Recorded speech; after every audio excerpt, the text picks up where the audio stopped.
She had 17 seconds to prove that the most powerful man in the room was a fraud. She used 16 in the 1 second she had left over she used to quit. Grant Blackwell built his empire on a lie so elegant it fooled an entire industry. He bought a stolen genius, buried the woman it belonged to, and erased the man who helped create it. For 2 years, Dr. Maya Hart disappeared into invisibility. A new name, a stained apron feet that ached through 11-hour shifts.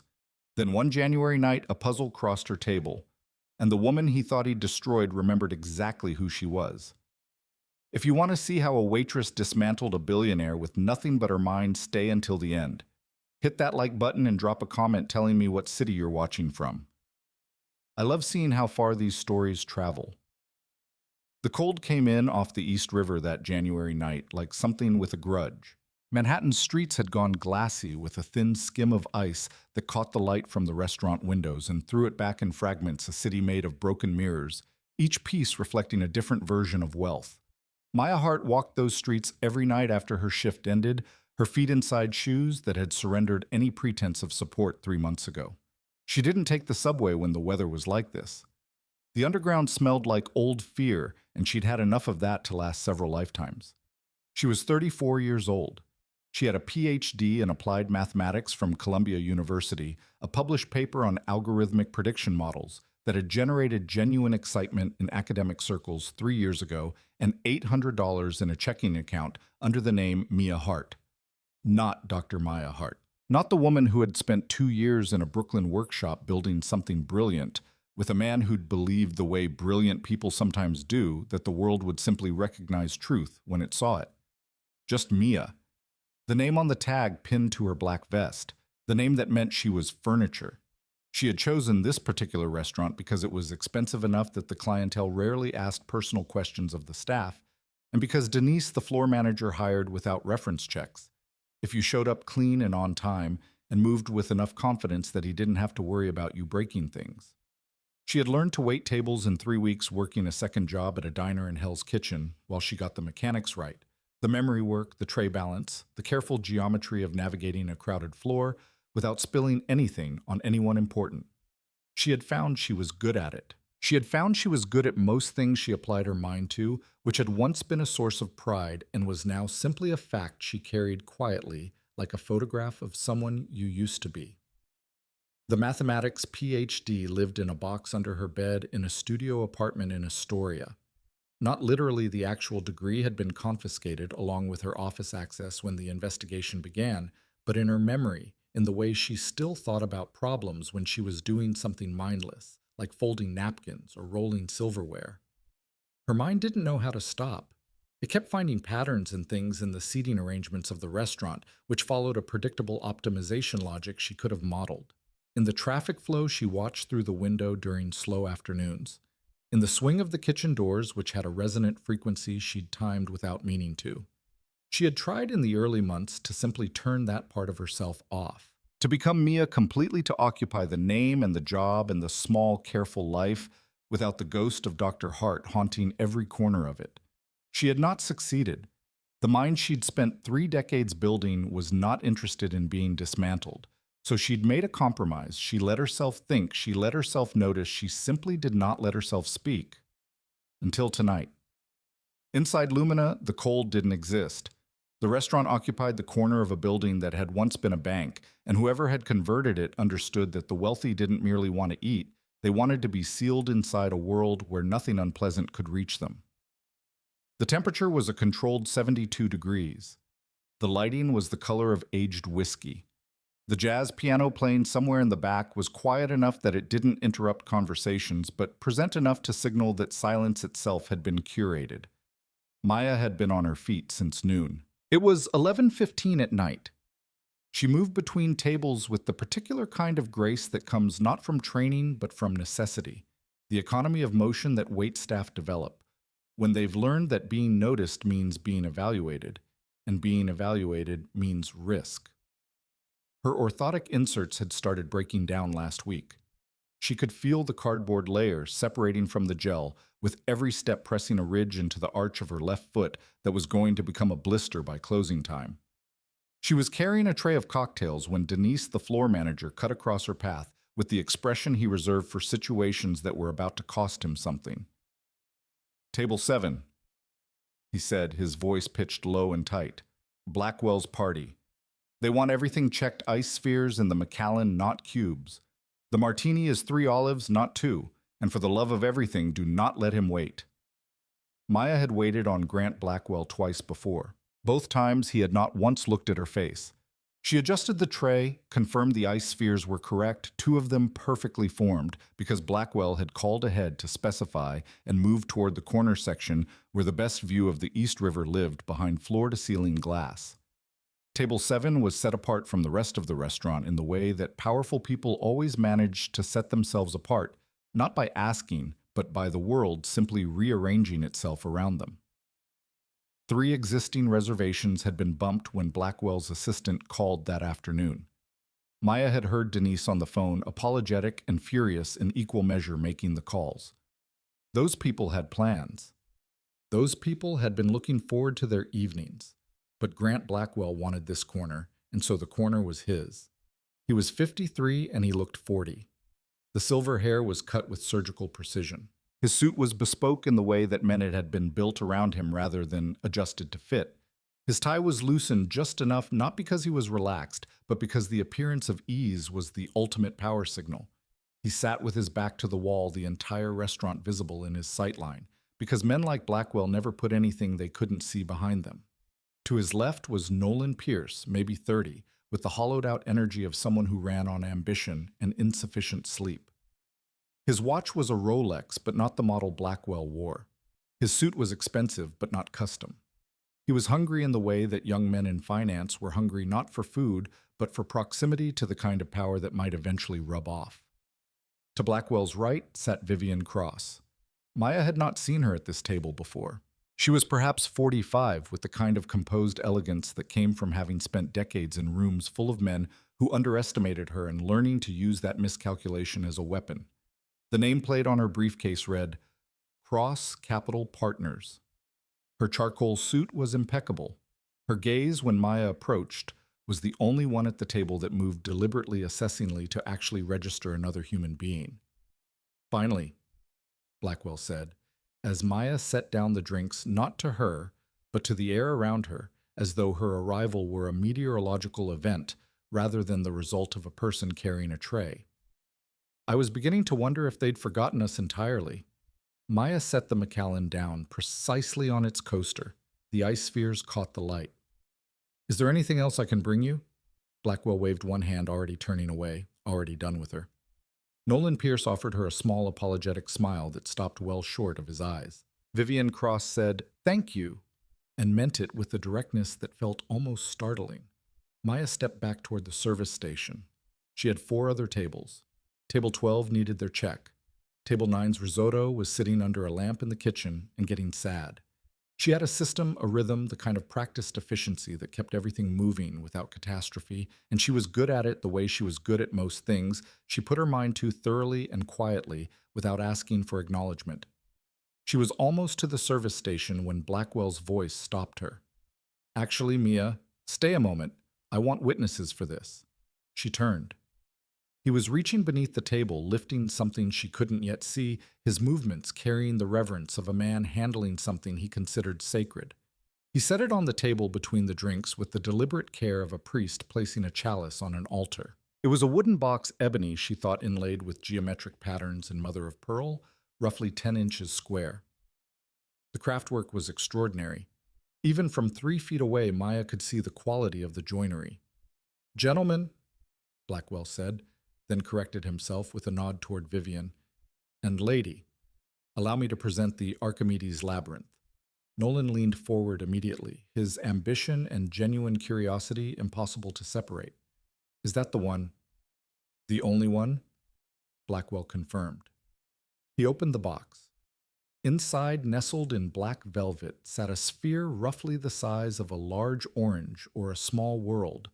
It was constructed from concentric rings of brushed titanium and brass, each ring etched with mathematical symbols and notations, each fitting against the others with a precision that suggested tolerances measured in fractions of a millimeter. The whole object gleamed under Lumina's carefully calibrated lighting as though it were generating its own light from somewhere inside. It took me 18 months to acquire, Blackwell continued, his voice sliding into the register he used when he wanted people to understand he was sharing information rather than boasting a distinction he may have actually believed. The previous owner was a Qatari prince who would have preferred to keep it, but everyone has a price. He smiled. Even royalty. How much? Nolan asked. 1.4 million. The number landed on the table like a stone dropped into still water. Vivian's expression didn't change, but something sharpened behind her eyes. Calculation, perhaps? Or the particular alertness of someone who had learned to notice when a number was meant to impress rather than inform. It's based on principles of mechanical cryptography, Blackwell explained, lifting the sphere and turning it slowly. The creator, a reclusive genius who disappeared some years ago, designed it to be unsolvable through brute force or conventional logic. You have to understand harmonic resonance, prime number sequences, and spatial manipulation simultaneously. He set it down. I've been working on it for 3 weeks. I'm close. He pushed the sphere toward Nolan, who accepted it with both hands and the careful reverence of someone handling an object worth more than his first car. For 2 minutes, he turned it, pressed various points on its surface, attempted to rotate the rings. Nothing moved. Nothing yielded. He set it back with a short laugh that was half embarrassment and half wonder. I can't even figure out where to start. Exactly, Blackwell said, and his smile was the sharpest thing in the room. That's the beauty of it. It separates the truly brilliant from the merely competent. He slid the sphere toward Vivian, who accepted it with the casual confidence of someone who handled valuable things professionally. Her fingers moved across the surface with methodical precision, exploring seams, testing weight distribution, reading the object the way a doctor reads a body before speaking.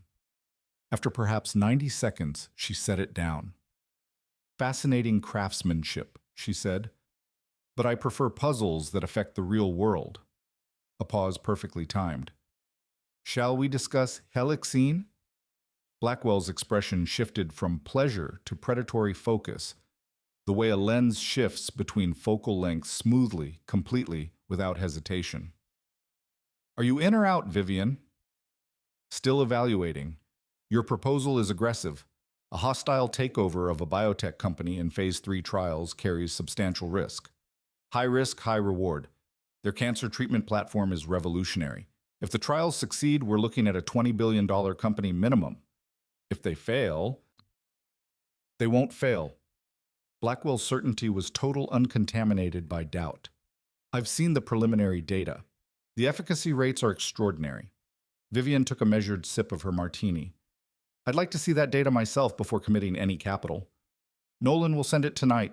Blackwell gestured and Pierce nodded, immediately reaching for his phone. But I need your decision by Friday. I'm moving on this with or without cross-capital, though I'd prefer to have you on board. Your firm's reputation would add considerable credibility to the acquisition. Maya stood 3 feet away, holding her empty tray, doing the thing she'd spent 2 years perfecting, being furniture. She'd learned in those 2 years of carrying plates and pouring water and navigating the invisible architecture of other people's important evenings that wealth made people careless about what they said in front of service staff. Not because wealthy people were stupid, many of them were extraordinarily intelligent, but because they had, through some calcification of the social imagination, simply stopped perceiving servers as people capable of understanding or remembering. She was filing away the name helixene Therapeutics in the part of her mind where she kept things she couldn't process immediately but knew would matter later when her eyes fell on the sphere. She hadn't been looking at it. She'd been performing her practiced invisibility, holding her tray, waiting for a natural moment to retreat to her other tables.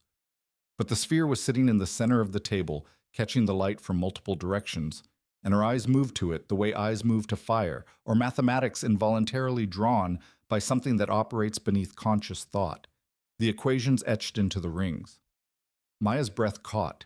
She knew those equations, not these specific ones, not this particular configuration. She had never seen this object before in her life. But she knew the handwriting, the intellectual handwriting, the way a particular mind expressed itself through notation, through the specific choices a mathematician makes When there are multiple valid ways to write something, and they choose the one that reflects not just correctness, but aesthetics, the elegance, the philosophy. Dr. Elias Rowan. She'd spent 2 years in his workshop. She'd watched him work through hundreds of hours of problems, had learned to recognize not just his methods, but his preferences, his habits, the particular way he approached the relationship between physical objects and pure mathematics. He called it mechanical truth, the idea that mathematical principles, when properly understood, could be made tangible, touchable, real. This sphere was his. Every curve, every symbol, every choice of notation bore his signature more clearly than any name could. But something was wrong. Her eyes traced the largest ring, found the harmonic sequence, followed it around the equator of the middle ring, and stopped. The third sequence. She looked again, making sure. The symbols were correct, mathematically valid, logically sound. But they were wrong in a way that was harder to articulate. They were inefficient, overcomplicated, like a sentence written by someone who understood the words but not the rhythm of the language. Rowan would never have written it that way. He would have found the elegant form, the simplified version that got to the truth in fewer steps, which meant this wasn't Rowan's puzzle. It was a copy. Someone had studied his work, perhaps had stolen his designs, his notes, his development process, and reproduced it. Skillfully, professionally, expensively, but imperfectly. The way all forgeries were imperfect, because you could copy the surface of genius, but you couldn't copy the understanding that generated it. Actually, Maya said. The word was out before she'd decided to say it. The table went quiet the way rooms go quiet when something unexpected breaks the expected pattern, a dropped note, a wrong turn, a silence where sound was supposed to be. Maya felt the eyes of all three of them on her. In 12 years of academic work, she had never once been afraid to speak. She had argued with tenured professors, challenged peer reviewers, pushed back against conventional interpretations of established theory. She had sat in rooms with some of the most formidable intellects in her field, and said without flinching that she disagreed, and here was why. 2 years behind a service tray had done something to that confidence. She'd suppressed it deliberately, systematically, out of survival. Don't be noticed. Don't be remembered. Don't be the server who had opinions. But her eyes were on the sphere, and the lie of it was too loud to stay silent. That equation, she said, pointing to the middle ring. The harmonic sequence. It's correct, but it's not elegant. The creator, the real creator, would have used a simplified form. This is like solving a problem the hard way because you don't fully understand the shortcut. The silence that followed had a particular quality, the kind that forms when something irrevocable has been said, and everyone in the room is in the split second before the consequences arrive. Nolan Pierce's mouth had fallen open slightly. Vivian Cross had gone very still. Her attention fully concentrated, the professional mask thinned to near transparency by genuine interest. Blackwell's face had cycled through surprise and arrived at something colder. I beg your pardon. His voice was quiet in the way that things are quiet right before they are loud. Maya kept her eyes on the sphere. Whoever sold you this puzzle didn't create it. They copied it from someone else's work. And they made mistakes. The silence stretched. She could feel her heart against her ribs, not quite pounding, but present, insistent, making itself known. Blackwell set down his whiskey glass with a control that was clearly an effort. When he spoke, his voice had that particular softness that powerful men use when they want to be dangerous without being loud. You're telling me, he said, that you, a waitress, understand the mathematics of a puzzle that has stumped some of the greatest minds I've been able to put in front of it. I'm telling you that whoever sold you this puzzle for $1.4 million stole the design from someone else's work, and they made a mistake in the copying. Maya finally looked up from the sphere and met his eyes. That's what I'm telling you. Something moved across Blackwell's face. It was not the anger she expected. It was something more complicated. A man who had spent his entire adult life being the most intelligent person in any given room, encountering a challenge to that identity from a direction he had not anticipated and could not quite process. Then he smiled. It was the wrong kind of smile. You know what? He said, lifting the sphere from its velvet nest and holding it out toward her. I like confidence, even when it's completely misplaced. He held the object forward. Let's find out. You think you're so smart, prove it, solve it. Right here, right now. You've got 30 seconds. Maya looked at the sphere in his outstretched hand. She understood what this was. She understood it completely with the clarity that comes from spending 2 years learning to read the power dynamics of rooms where she had no power. This was a trap. The 30 seconds was theater he already knew she would fail because everyone failed because the puzzle was designed to defeat casual engagement. He was going to watch her fumble with it for half a minute and then take it back and make an example of her demonstrate to his colleagues that arrogance from the staff was not something that was rewarded in his world, put her back in the place she was supposed to occupy. The smart move was to apologize and step back. She knew that. She took the sphere. It was heavier than she expected, the density of multiple layers of precision machined metal cold against her palms from sitting in its velvet box. She could feel the weight of the rings, each one independent, each one encoded with instructions for the mechanism inside if you understood what to read. She closed her eyes. Not because she needed darkness, but because she needed to remove the visual noise of the room. Blackwell's expression, Nolan's discomfort, Vivian's watchfulness, and simply feel the object as an object. Rowan had taught her this. In his workshop among the cluttered shelves of half-finished mechanisms and completed puzzles and notebooks filled with equations in his precise, cramped handwriting, he had taught her that mechanical cryptography wasn't primarily a visual discipline. It was tactile, kinesthetic.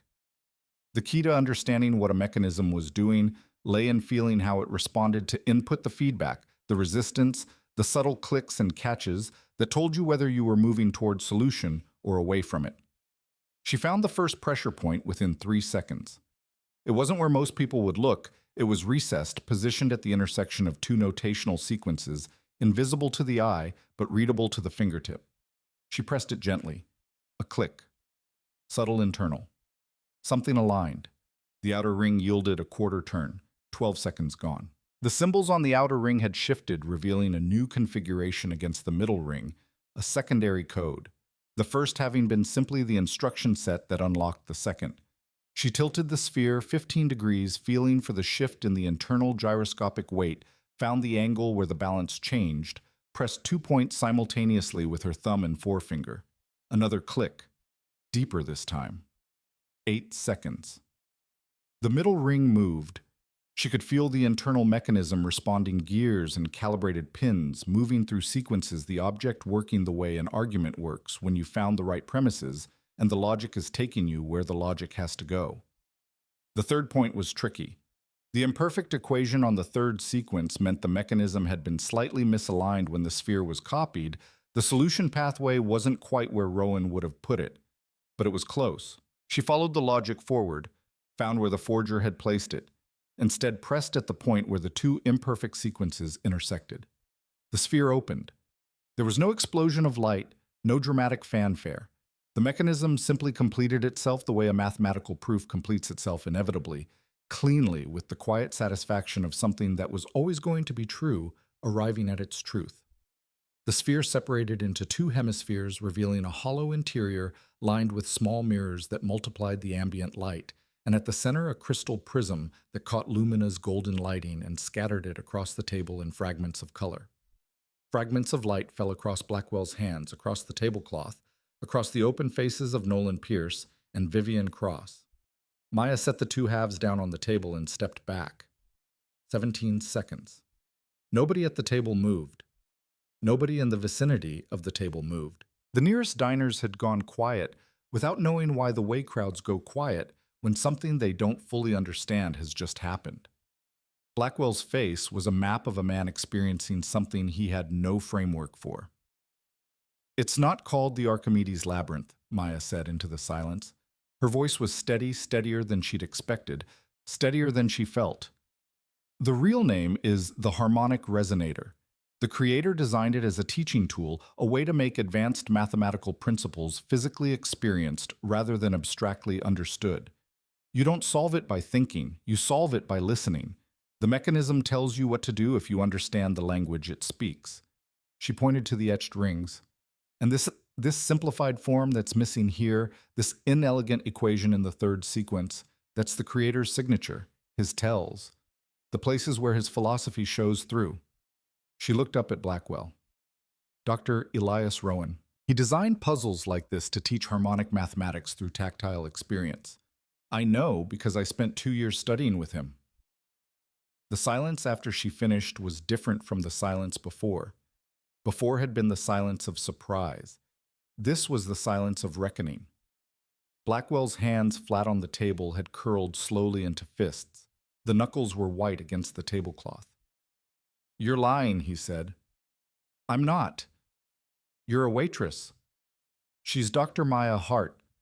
Vivian Cross's voice was quiet and precise, cutting through the charged air like a blade through water. All eyes went to her.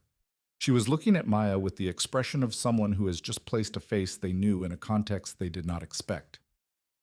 "I know that name.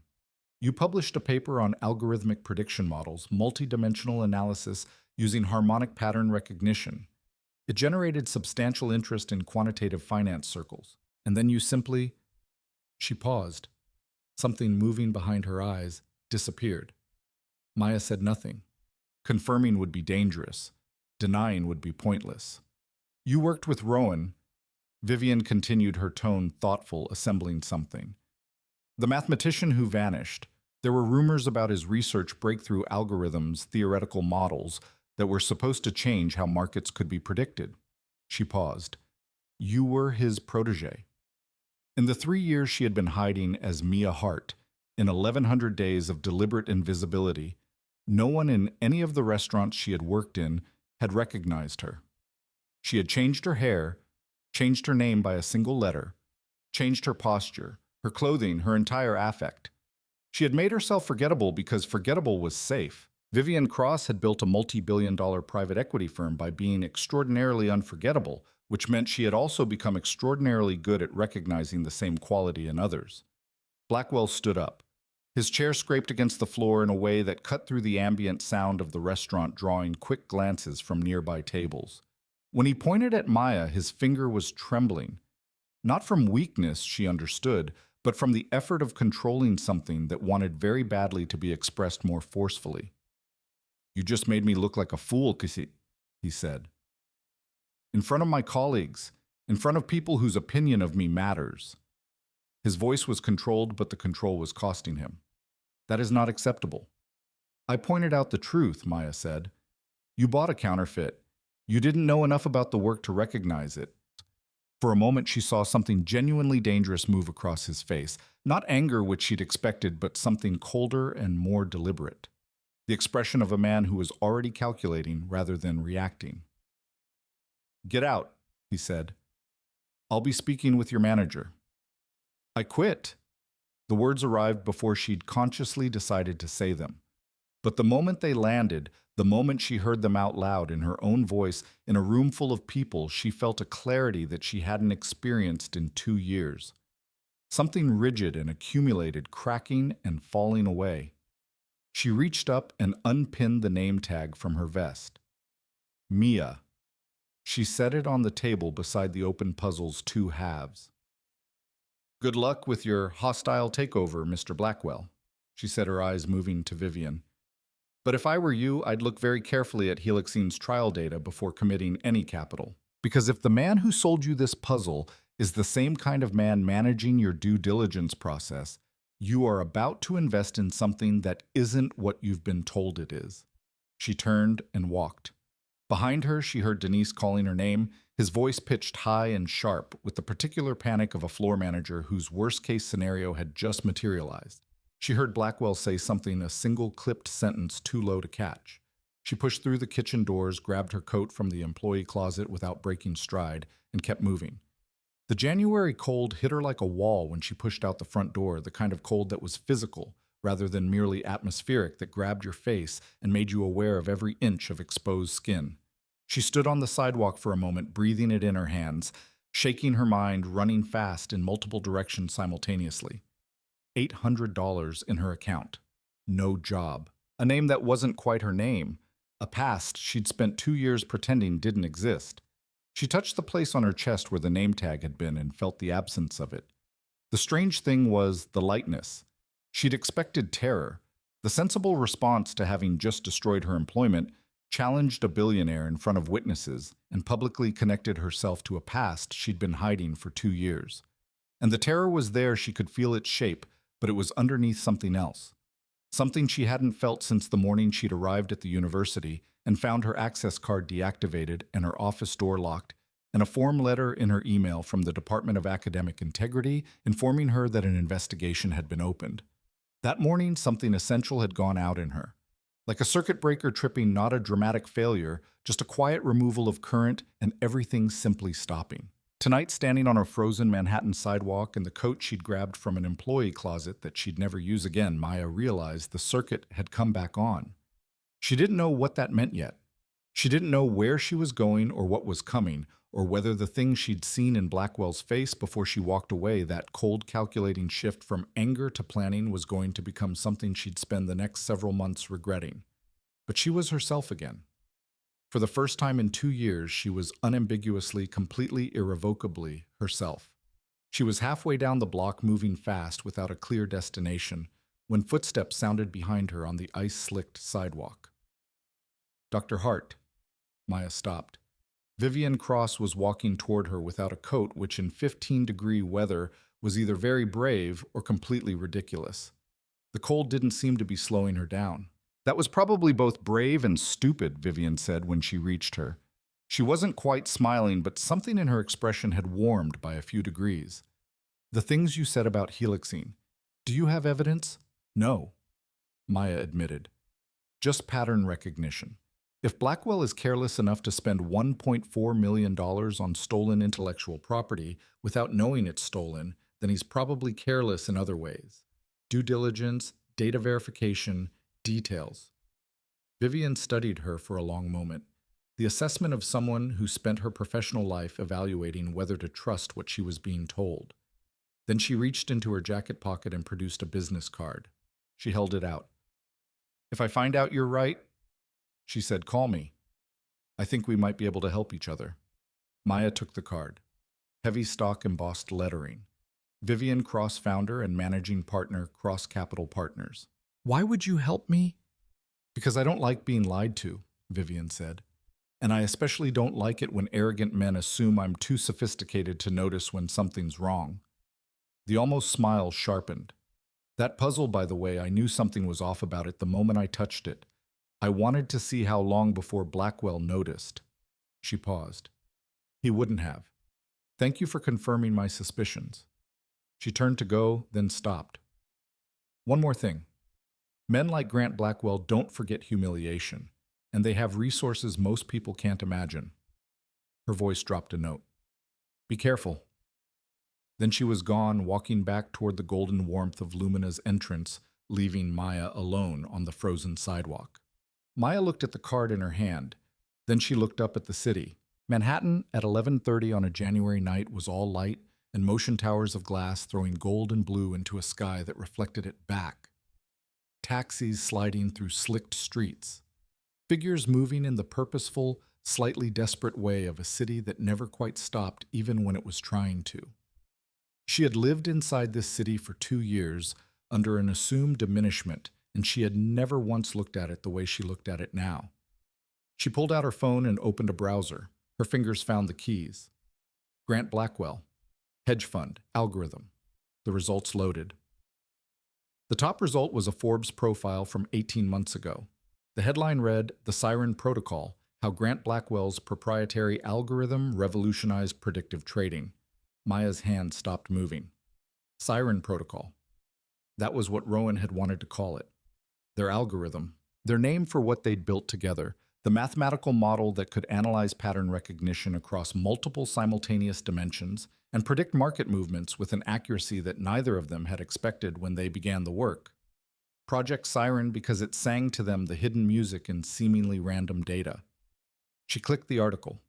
Her eyes moved fast, scanning, absorbing. Blackwell Capital's proprietary trading system, dubbed the Siren Protocol, had generated returns of 47% annually for the past 3 years, making it one of the most successful quantitative trading systems in financial history. While Blackwell refused to disclose technical details, sources familiar with the system described it as a fundamental reimagining of how markets could be understood and predicted, as though one anonymous investor was quoted as saying, "Blackwell could see around corners." Maya scrolled down, searching for what she didn't find any mention of prior research, any acknowledgement of the academic work that had preceded and enabled whatever Blackwell was doing, any name other than his. Her phone buzzed, an unknown number. She opened the text. "This is Vivian. Are you somewhere safe?" Maya looked at the empty street around her, suddenly acutely aware of how alone she was, how exposed. She typed back on the street outside Lumina. "Why?" The response came in under 10 seconds. "Get off the street. Go somewhere public with cameras. I'll explain tomorrow. Trust me." And then a second text, Dr. Hart, that puzzle. Blackwell paid $1.4 million for it. That kind of purchase doesn't disappear quietly. He's going to want to know how you knew what you knew. Maya was already walking before she'd finished reading. She walked quickly, not quite running, toward the bright fluorescent descent of the nearest subway entrance. The cold pursued her. Her phone buzzed again. A news alert this time, the banner appearing across the top of her screen. Breaking hedge fund Titan. Grant Blackwell. Hospitalized, collapses at exclusive Manhattan restaurant, condition unknown. Maya stopped at the top of the subway stairs and read it twice. Blackwell hadn't collapsed. She had left that restaurant 4 minutes ago, and Grant Blackwell had been standing at that table rigid with controlled rage, the most demonstrably non-collapsing person in the room. This wasn't medical news. This was a narrative, a story being placed into the world with purpose. A man creating an alibi, establishing documented whereabouts, building the foundation for something that required him to be somewhere other than where he actually was. She understood what that meant. She went down the subway stairs and kept moving. Underground, surrounded by the late-night commuters who moved through the tunnels, with the particular 1,000-yard stare of people who had already been wherever they were going and now simply needed to get home. Maya stood under the fluorescent lights and let herself breathe. The screech of an arriving train filled the platform. She let it pass. Her phone rang. Vivian's number. "The news alert about Blackwell," Maya said before Vivian could speak. "It's fake. He wasn't—" "I know." Vivian said, her voice tight and clipped. "Where are you?" "Subway, 51st Street. Stay there. I'm sending a car. Don't go home. Don't go anywhere you've been before. Do you understand what's happening?" A beat. "While you were walking out, Blackwell made a phone call. I saw him. I know who he called because I've encountered the man before in the context of a deal that went very wrong 3 years ago." Her voice dropped. "His name is Cole Sloan. He's a fixer, the kind who makes problems disappear." The subway platform seemed to tilt slightly beneath Maya's feet. "He's coming after me." "Yes. Which means we need to get you somewhere safe, and we need to figure out what Blackwell is so desperately trying to protect. Because you don't call someone like Sloan unless what you're protecting is existential." Through the phone, Maya heard a car door close. "Look for a Blacktown car at the street-level grading above you. The driver will flash the lights twice." Maya climbed the stairs. The car was there.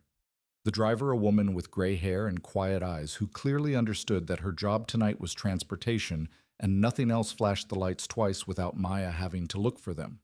Maya slid into the back seat. The door closed. The car pulled smoothly into traffic. "Where are we going?" Maya asked. "The New York Public Library main branch. I'll meet you at the steps in 20 minutes. "Why there?" "Because it's public. It's lit. It's surrounded by cameras. And most importantly," Vivian's voice took on the particular quality of someone who has already begun planning several moves ahead, "it has archives, records, published papers, and patent filings and timestamps. If Blackwell stole your algorithm, there will be a paper trail, and we are going to find it." Maya looked at her reflection in the darkened car window. A woman who had spent 2 years making herself invisible, who had gotten very good at not existing, who had 17 seconds ago in her mind, no 17 minutes ago in a restaurant on the East River, solved a puzzle that wasn't supposed to be solvable. The car accelerated through the glittering Manhattan night. Behind her, the city continued its indifferent churn of light and money and motion. Ahead of her, the future was uncertain and dangerous and more alive than anything she'd felt in 2 years. Dr. Maya Hart, who had tried very hard to become Mia and had finally irreversibly failed, leaned her head back against the seat, and watched the towers slide past. She thought about Rowan, about the workshop in Brooklyn, about the hundreds of hours of work that had gone into building something they had believed was good and true and worth protecting. About the day she'd arrived at the university and found her office empty and her access revoked and her reputation destroyed, and had understood in a single terrible moment that someone had decided she needed to disappear. She thought about Elias Rowan, who had disappeared first, who had simply ceased to exist as far as anyone could find. And then she thought about the Forbes article, the Siren Protocol, 47% annual returns, a genius who could see around corners. Her hands were steady now. She was done disappearing. The New York Public Library at midnight was a different building than the New York Public Library at noon. During the day, it was democratic students and tourists and researchers and homeless men reading newspapers in the reading rooms with the careful dignity of people who understood they were on borrowed time. At midnight, it was something else. The great Beaux-Arts facade was floodlit from below, turning the marble gold against the black sky and the lion sculptures on either side of the entrance steps. Patience and fortitude, someone had named them decades ago, sat in their eternal composure as though they had been waiting specifically for this. Maya climbed the steps, her breath misted, her feet freed from the constraints of the service tray, and the practiced economy of the restaurant floor were now expressing every opinion they'd accumulated over 11 hours. Vivian was waiting at the top of the steps, having somehow acquired a coat in the time since she'd left Lumina with none, and flanked by two men in dark clothing who stood the way people stand when standing quietly in public is itself a professional skill. "You made it," Vivian said, which was not a greeting so much as a status confirmation. "Good. We're going to the map division reading room on the third floor. I've arranged access." She was already moving before she finished the sentence. Patricia Chen, the senior archivist, is a former client. She understands that sometimes research requires unusual hours. "What are we looking for?" Maya fell in beside her. "A timeline." Vivian pushed through the heavy door. "Your patent filing, Rowan's published work, and the precise moment that Grant Blackwell's algorithm appeared in the world, cross-referenced against everything that came before it. We need to build a chronology so airtight that no one can argue their way around it. He'll claim independent development, that two people can arrive at the same mathematical insight. He can claim whatever he likes. What matters is what we can document." Vivian's voice was clipped efficient, the voice of someone who had been in adversarial situations with powerful people before, and had learned that preparation was the only form of safety. Originality in mathematics isn't just about the conclusions. It's about the methodology, the notation, the specific choices a mathematician makes along the way that reflect not just thinking, but personality. Your work and Rowan's will have fingerprints. Blackwell's algorithm will have the same fingerprints because it's the same work. The elevator opened onto a corridor lined with oil paintings of stern-faced men in dated clothing. The library's benefactors, preserved in portrait form, looking out at a world that had changed beyond anything they could have anticipated. Maya thought briefly that they looked like men who had been very certain of their importance and very wrong about its permanence. The map division reading room was paneled in dark wood dominated by a long research table and surrounded by climate-controlled archive cabinets that hummed softly. Patricia Chen was waiting for them, a woman in her 60s with wire-rimmed glasses and eyes that had seen enough unusual requests not to be unsettled by this one. She nodded to Vivian, glanced at Maya with the professional curiosity of someone who cataloged things for a living, and handed over a key card without comment. "Until 2, Patricia said. "The materials you requested are on the table. Treat the originals with the cotton gloves." She left. The door clicked shut. Maya looked at the table. Spread across it were file boxes, archival newspapers in protective sleeves, and what appeared to be a set of patent documents, the physical kind, the ones that had been filed before everything moved to digital submission. "How did you pull all this together so quickly?" "I made calls in the car." Vivian was already pulling on white cotton gloves. One of Cross Capital's research analysts has relationships with institutional archivists in every major American city. When I tell her something is urgent, she treats it as urgent. She held out a pair of gloves to Maya. "Tell me about the patent. Everything." Maya pulled on the gloves. The cotton was thin against her fingers, precise. She sat down across from Vivian and began. Rowan and I filed a provisional application on March 15th, 2022. We'd been developing the work for almost 18 months, the mathematical framework first, which was Rowan's initial insight, and then the predictive application, which was mine. He understood the harmonic principles governing complex systems. I understood how to turn those principles into computational models that could analyze real-world data. She paused, feeling the weight of what she was saying the way summary always felt inadequate against the reality of the thing being summarized. The provisional gave us 12 months to develop it into a full application. The plan was to continue refining the models, publish a paper, and file the non-provisional before March 2023. But Rowan disappeared in August 2022. August 14th. I went to his workshop and the door was unlocked. Everything was gone, not ransacked, just emptied. Carefully, methodically. The notebooks, the equipment, the completed puzzles he kept on the shelves. The only thing left was a half-finished cup of coffee on the work table. Maya's voice stayed level. She'd told this story enough times in her own head that the telling of it had become almost technical. I called the university. They told me he'd been on leave. I called his apartment. No answer. I filed a missing persons report. The detective assigned to the case told me very politely that adults were allowed to leave and that there was no evidence of foul play. And then your career began to unravel. Within 4 weeks of Rowan disappearing, my research funding was cut without explanation. My academic advisor stopped returning my communications, and then the complaint was filed. Someone submitted a formal allegation of data falsification to the university's integrity office. Maya's hands were flat on the table, steady. The data in question was from my own dissertation research I'd completed 4 years earlier, and which had been reviewed and approved by a committee of 5 people. The allegation claimed I'd manufactured results. She paused. The investigation that followed was thorough. I'll give them that. They reviewed everything, or tried to. By the time they did, all of my research files had been on a university server that had suffered what the IT department called a catastrophic failure. Backups had apparently been running to the same compromised location. Convenient, Vivian said. Extraordinarily. Within 6 months, I had no funding, no position, no research files, and a formal finding of inconclusive on the investigation, which in academic terms means the accusation didn't stick, but neither did the exoneration. My reputation was poisoned without anyone having to actually prove anything. She looked at Vivian. 240 years of accumulated human knowledge about how to destroy someone without leaving fingerprints, and he used all of it. Vivian had been opening file boxes while Maya spoke, sorting through documents with practiced efficiency. She stopped now and looked at Maya directly. I want to tell you something before we go further. I'm not doing this out of altruism.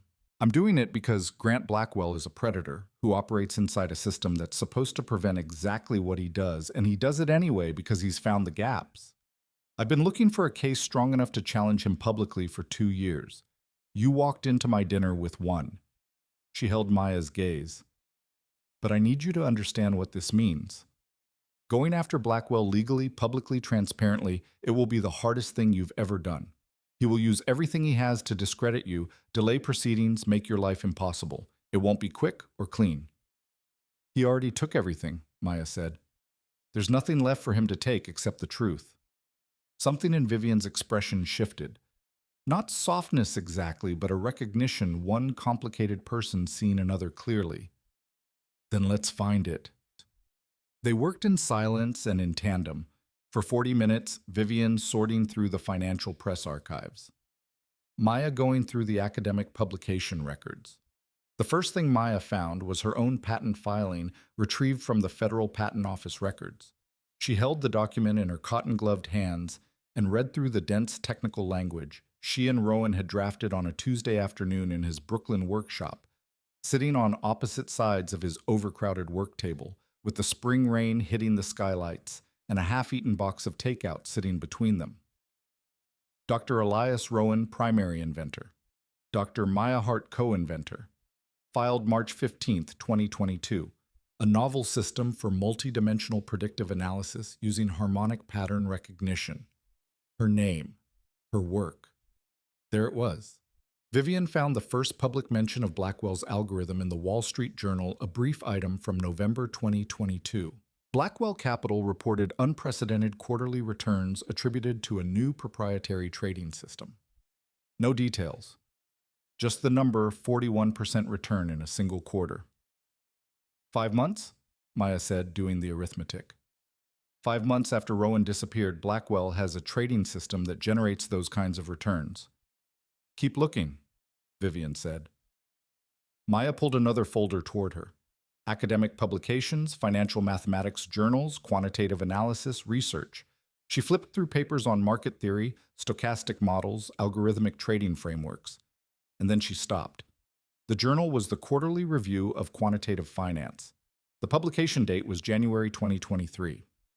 The title of the paper read, Harmonic Resonance in Market Prediction, a Revolutionary Approach. The author, Dr. Nathan Ashford, Senior Quantitative Analyst, Blackwell Capital. Maya's hands had gone very still. She read the abstract once, then again. The methodology described was hers, not identical, not a word-for-word copy, but the way a translation is not the original.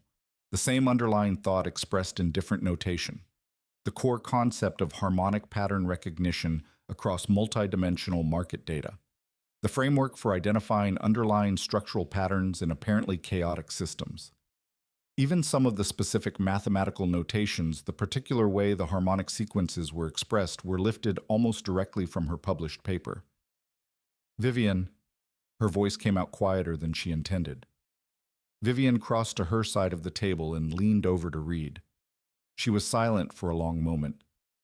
That's your work, she said. It was not a question. Repackaged, dressed up with different notation in some places, slightly simplified in others to obscure the source. But the intellectual DNA is identical.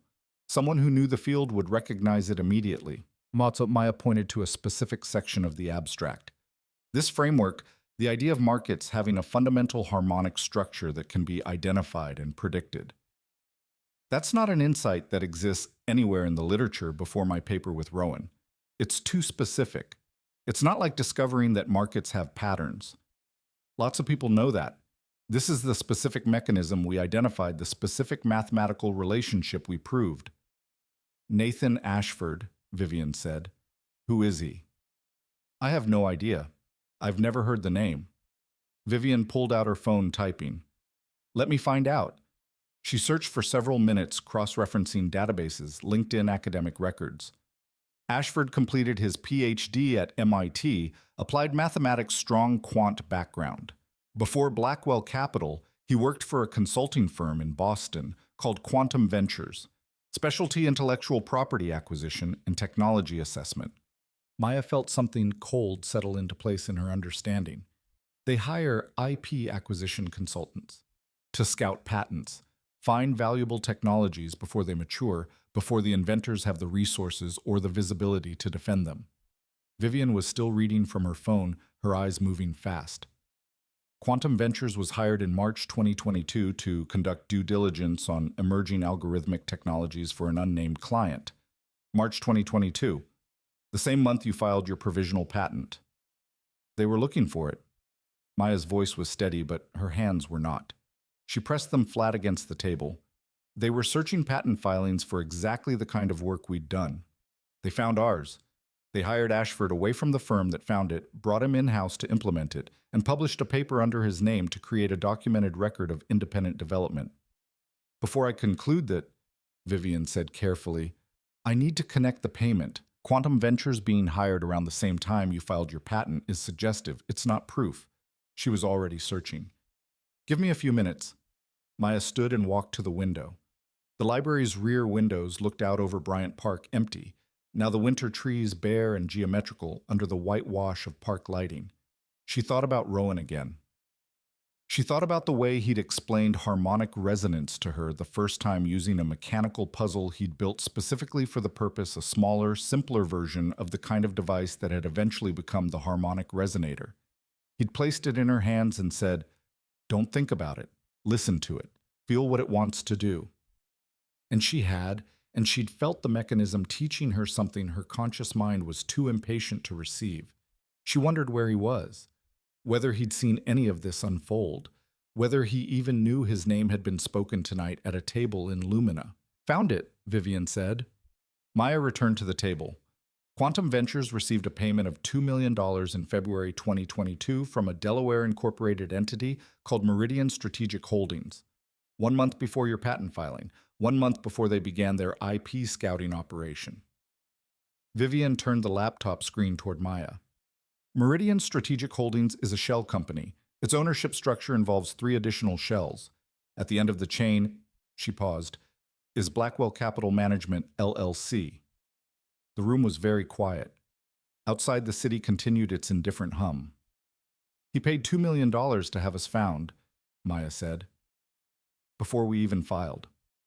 He may have had intelligence on your work before the filing. Academic research isn't always confidential before it becomes a patent application. Presentations at conferences, conversations with colleagues, preliminary papers circulated for comment. Rowan gave a talk at a Columbia symposium in January 2022, preview of our methodology. He was proud of it." Maya felt the retrospective nausea of understanding something terrible that had been invisible at the time.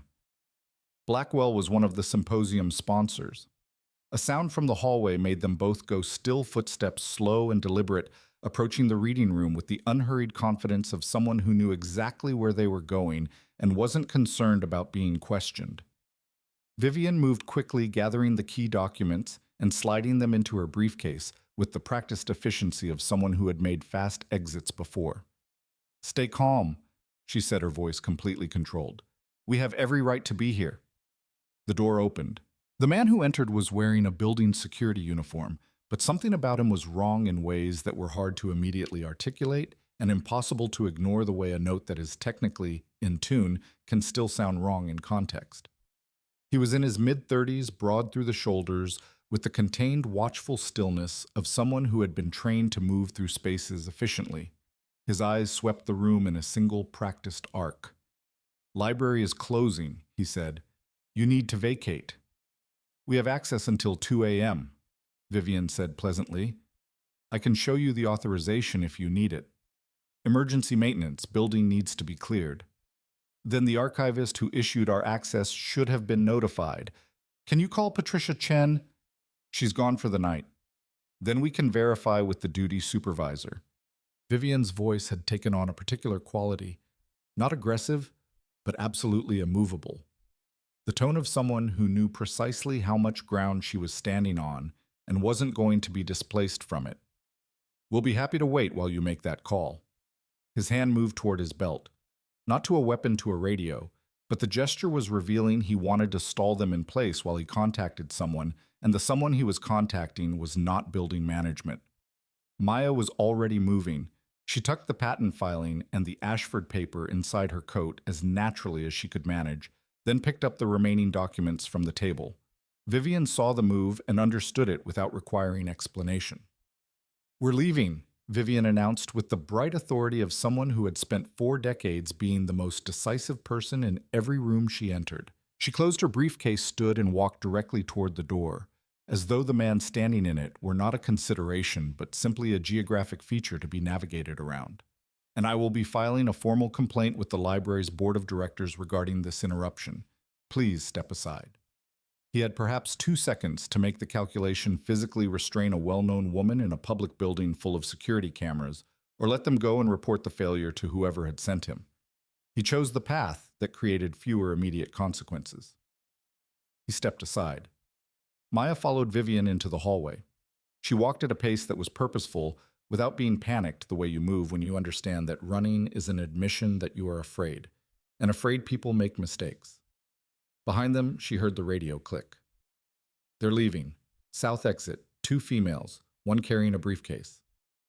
"Elevator," Vivian said quietly. They reached it. The button was already lit.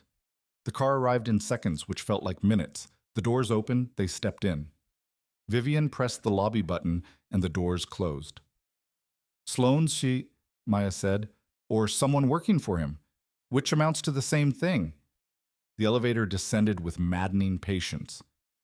They're faster than I anticipated. Either they have access to library access logs, which means institutional penetration, or they're tracking my movements directly. If they're tracking you, they know everything we've discussed. Possibly, which means we have to assume they know about your storage unit. The elevator doors opened. Vivian walked fast without hurrying. There was a difference, and she knew it. Where is it? Astoria. I have notebooks there. Original handwritten notebooks from Rowan's workshop. Every session we worked together, the mathematics laid out by hand. Dates, topics, development sequences. 2 years of work in Rowan's handwriting and mine. We need those notebooks. I know. They emerged into the library's main hall. Through the glass of the front entrance, the street was ordinary taxis, a couple walking a dog, a delivery driver leaning against his bike. Ordinary and therefore unreadable. Anywhere in that ordinariness, Sloane's people could be waiting. Vivian's phone buzzed. She read it, and her face went through a rapid sequence of expressions that she controlled before Maya could fully catalog them. What? Vivian showed her the screen. It was a news alert from a local outlet, a fire at a storage facility in Astoria. No casualties reported. The building was described as a total loss. The address was Maya's. She stood in the lobby of the New York Public Library and read the address twice and felt the floor of her carefully maintained composure shift. The notebooks were gone. 2 years of Rowan's handwriting. 2 years of development sequences and date-stamped mathematical progressions, and the physical record of 2 people building something together that had been worth destroying. Gone. Burned. Erased the way her university files had been erased by someone who understood that the best way to make truth disappear was to remove the places where it lived. They were destroying the evidence, she said, her voice distant and strange in her own ears. They were making a mistake, Vivian said immediately, her voice fierce and precise. An arson investigation will determine that fire was deliberately set. When it does, we have proof that someone is desperately trying to conceal something. That's evidence, Maya. Not the evidence you wanted, but evidence. She grabbed Maya's arm, pulling her toward the door. But right now we need to move. Now. Outside, the cold hit them both. Vivian's driver was already at the curb. The Peninsula Hotel, Vivian said as they slid into the back seat. 2 suites registered under Richardson. Cash payment. The driver, without comment or question, pulled into traffic. Maya sat with her hands in her lap and ran the mathematics of what she had left. No notebooks, no physical documentation, no job. $800. I have backups, she said. Vivian turned to look at her. Digital backups. Before the university server crashed, before the investigation started, I was careful. Rowan was always careful. We both kept personal backups of everything we worked on off the university system in cloud storage accounts that had nothing to do with the institution. She could feel her own heartbeat steady and accelerating. I haven't accessed those accounts in 2 years. I was trying to forget. But they should still be there. All of it. The original files, the development versions, the correspondence, the draft papers, everything. That's better than notebooks, Vivian said, and something in her expression shifted from crisis management to something sharper and more focused. Digital files carry metadata, creation dates, modification dates, version histories. Everything time-stamped at the moment of creation by servers that have no relationship to you or Rowan and no reason to lie about when something was made. She opened her laptop, balancing it on her knees as the car moved through Midtown. We have him, Maya. We just need to connect the chain.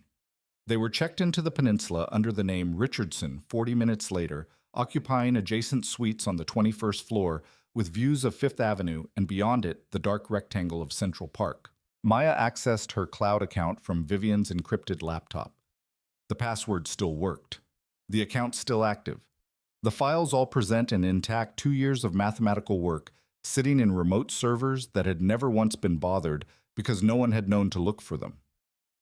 Vivian was on the phone while Maya downloaded, speaking in the clipped shorthand of someone coordinating multiple moving parts simultaneously. She was talking to someone named Marcus, a lawyer, Maya gathered from the way Vivian described what they had and what they needed. She was talking to a financial investigator asking for a complete corporate structure on Quantum Ventures connections to Blackwell entities, any SEC filings. She was talking at one point to someone she simply called R, asking for deep background on a Nathan Ashford MIT Boston Blackwell Capital. Maya listened while she worked organizing the downloaded files into chronological order, watching the digital timestamps confirm what she already knew. This work had existed before Blackwell's algorithm, before Ashford's paper, before the Siren Protocol had appeared in any public record. The truth was there. It had always been there. It had just needed someone to look. An hour into their work, Vivian set down the phone and turned to Maya with the expression of someone who has just received confirmation of something they already suspected but needed to verify. Quantum Ventures payment from Meridian Holdings, she said. $2 million February 2022. I had my financial investigator trace the full corporate chain. She paused.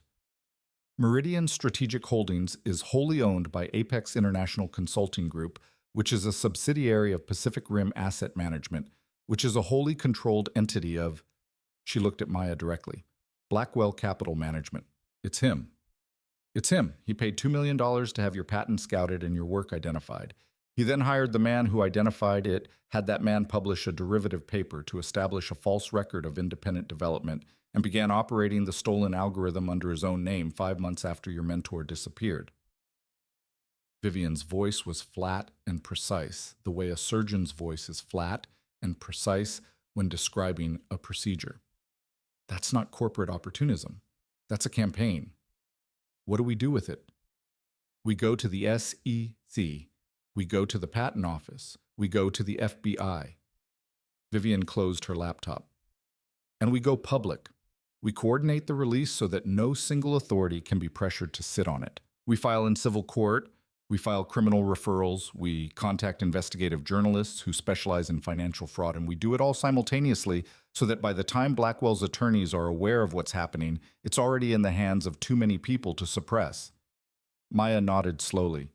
And when he comes after us, when he uses Sloan, then we make sure that whatever Sloan does is documented and witnessed and creates its own evidence of consciousness of guilt. Vivian met her eyes. I've been preparing for a fight like this for 2 years, Maya. I have secure servers, encrypted communications, journalists who can't be bought, and lawyers who have argued before the Supreme Court. Blackwell picked the wrong person to threaten. She paused. Both of us.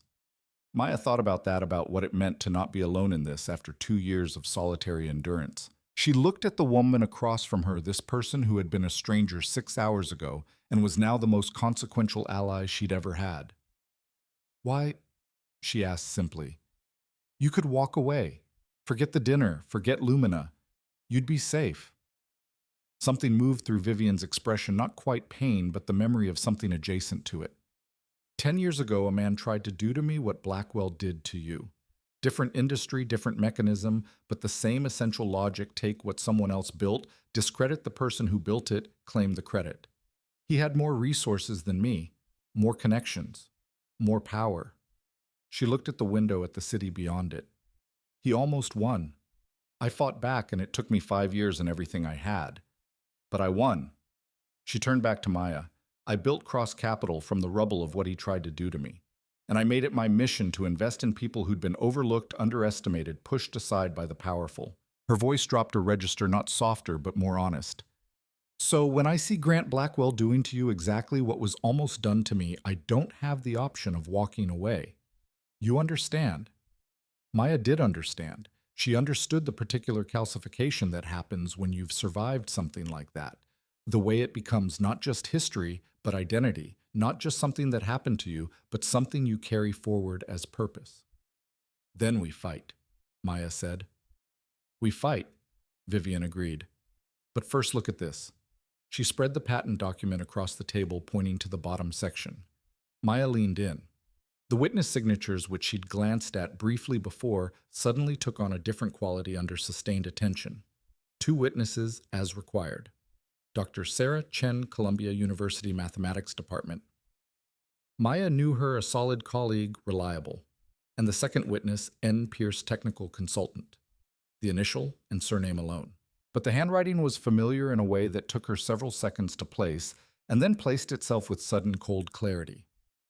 She'd seen that handwriting tonight. On a Blackwell Capital business card, Nolan Pierce had passed across the table to someone during the dinner's early course. N. Pierce. Nolan Pierce had witnessed their patent filing. He had been in that Brooklyn workshop or had reviewed the documents afterward and had signed his name to confirm that the work was real, that the invention dated from when the inventors claimed it dated, that Dr. Elias Rowan and Dr. Maya Hart had created something original. And then, sometime after that, Nolan Pierce had taken a job with Grant Blackwell. Maya set the document down very carefully. Her hands were shaking in a way she hadn't let them shake all evening. "Vivian," she said, "look at this witness."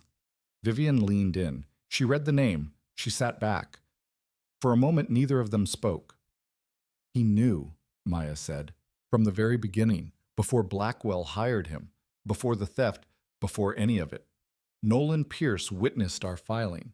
He knew that what Blackwell subsequently did was theft, and he stayed." "He might not have had a choice," Vivian said carefully. "Blackwell is very good at creating situations where people feel they don't. Or he made a choice and he's been living with it. Either way," Vivian said, her voice steady and calculating, "Nolan Pierce is the weakest point in Blackwell's architecture. A man who knows the truth, who signed his name to the original document, who has been carrying this secret for however many years it's been, that's a man who is looking for a reason to stop carrying it." She reached for her phone. "I'm having my people look into him, tonight. Everything his finances, his background, any leverage Blackwell might be using to keep him quiet." She paused. "And if he's simply staying for the money, we need to know what it would take for the calculation to change." Outside the window of the 21st floor suite, Manhattan's lights reached all the way to the horizon, indifferent and brilliant, the way cities are indifferent and brilliant, full of everything, promising nothing, holding every secret and every truth in the same vast, glittering indifference. Maya looked at Nolan Pierce's signature on the document before her and felt the case they were building crystallize into something harder and cleaner and more inevitable than it had been an hour ago. She thought, "He signed his name to the truth. You can't unsign the truth." Vivian's investigator called back within 40 minutes. Maya listened from across the table while Vivian absorbed the information in the efficient, expressionless way she absorbed most information, processing it, categorizing it, fitting it into the structure she was building. When she hung up, she looked at Maya with the expression of someone who has received exactly what they needed but takes no pleasure in having needed it. "Nolan Pierce," she said. 31 years old, MBA from Wharton, undergraduate mathematics degree from Georgetown.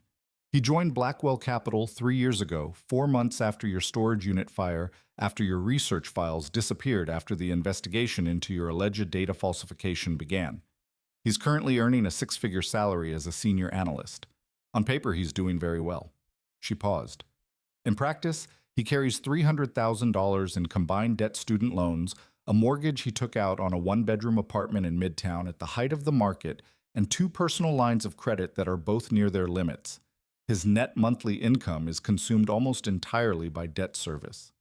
"He's trapped," Maya said. "He's been engineered to be trapped. The salary looks impressive from the outside.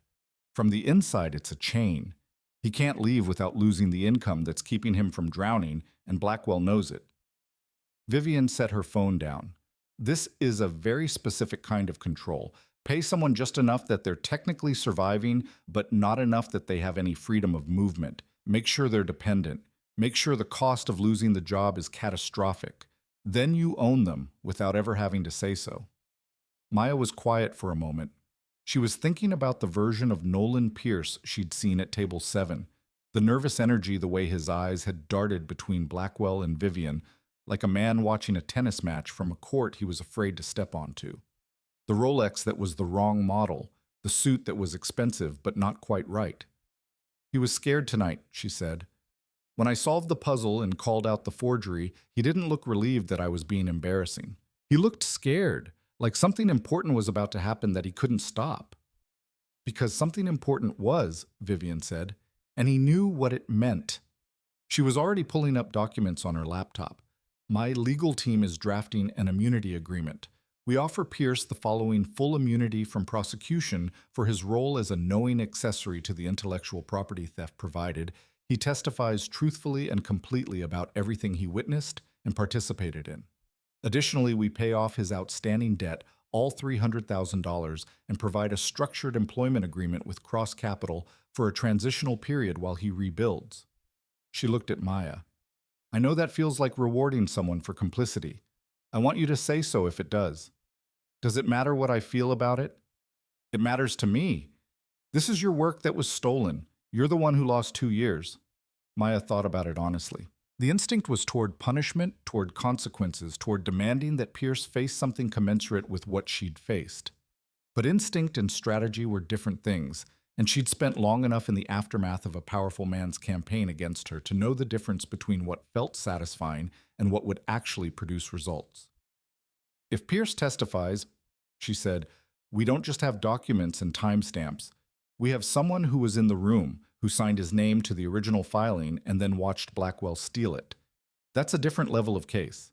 She paused. Offer him the immunity.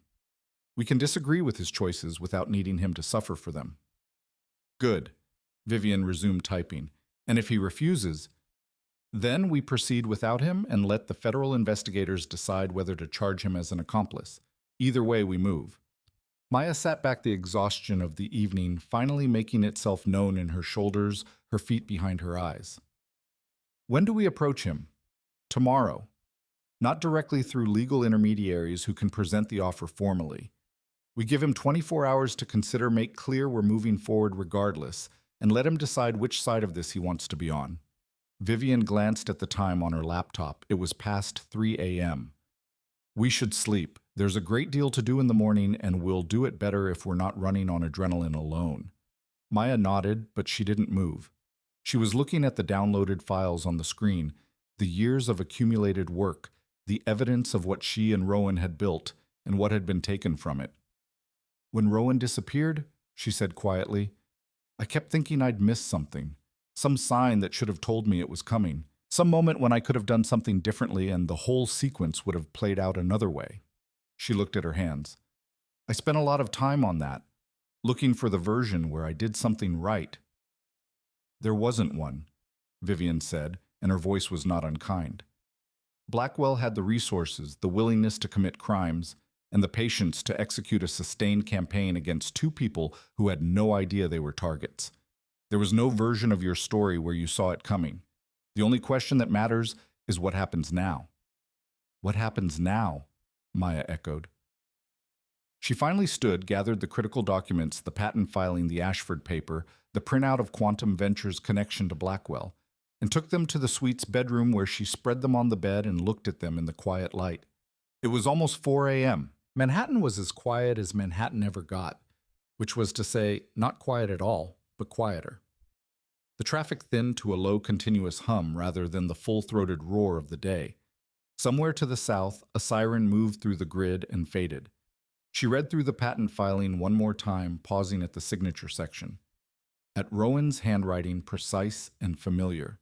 At her own signature, written with the confidence of someone who had just spent 18 months building something they were proud of and couldn't wait to develop further. At Nolan Pierce's signature. N. Pierce, Technical Consultant.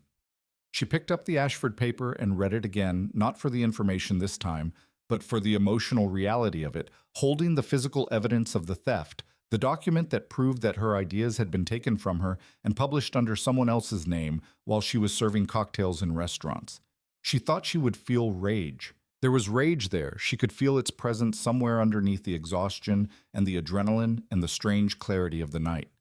But what she felt most was something she hadn't expected. Relief. For 2 years, she'd been alone with the knowledge that something had been done to her, done deliberately, systematically, by someone who had the power to make it look like nothing at all. She'd been alone with the inability to prove it, to name it, to make it visible.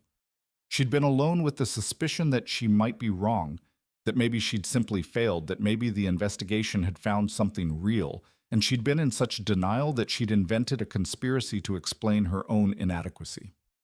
She wasn't wrong. She'd never been wrong.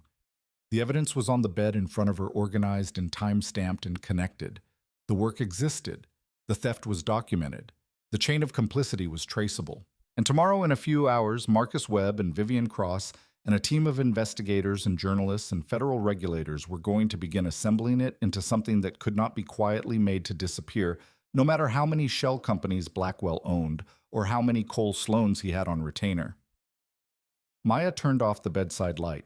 In the darkness, she thought of Rowan, of the warmth of his workshop, the smell of metal shavings and strong coffee, the sound of his voice talking through a problem as though the problem itself were a living thing he was trying to understand from the inside. She had loved that workshop with the uncomplicated love of someone who has finally found the place where their mind fits. She wondered where he was, whether he was still alive, whether he knew. She closed her eyes. Sleep when it came was deep and dreamless, the sleep of someone who has stopped running, even if only for a night, and allowed themselves to be still. Her phone buzzed at 6:47 a.m. She was awake before the second buzz, her mind already moving the events of the previous night present and organized the moment consciousness returned. She checked the screen, a text from an unknown number. 7 words. Dr. Hart, this is Nolan Pierce. We need to talk. Vivian's response to the text came in 11 minutes. Don't answer. Don't meet. I'm calling the lawyers. Maya sat on the edge of the hotel bed in the gray early light, holding the phone reading Pierce's message for the 4th time. 7 words. No context, no elaboration, no indication of what he knew or wanted or feared, just the bare minimum necessary to establish contact. She typed back, How did you get this number? The response was immediate.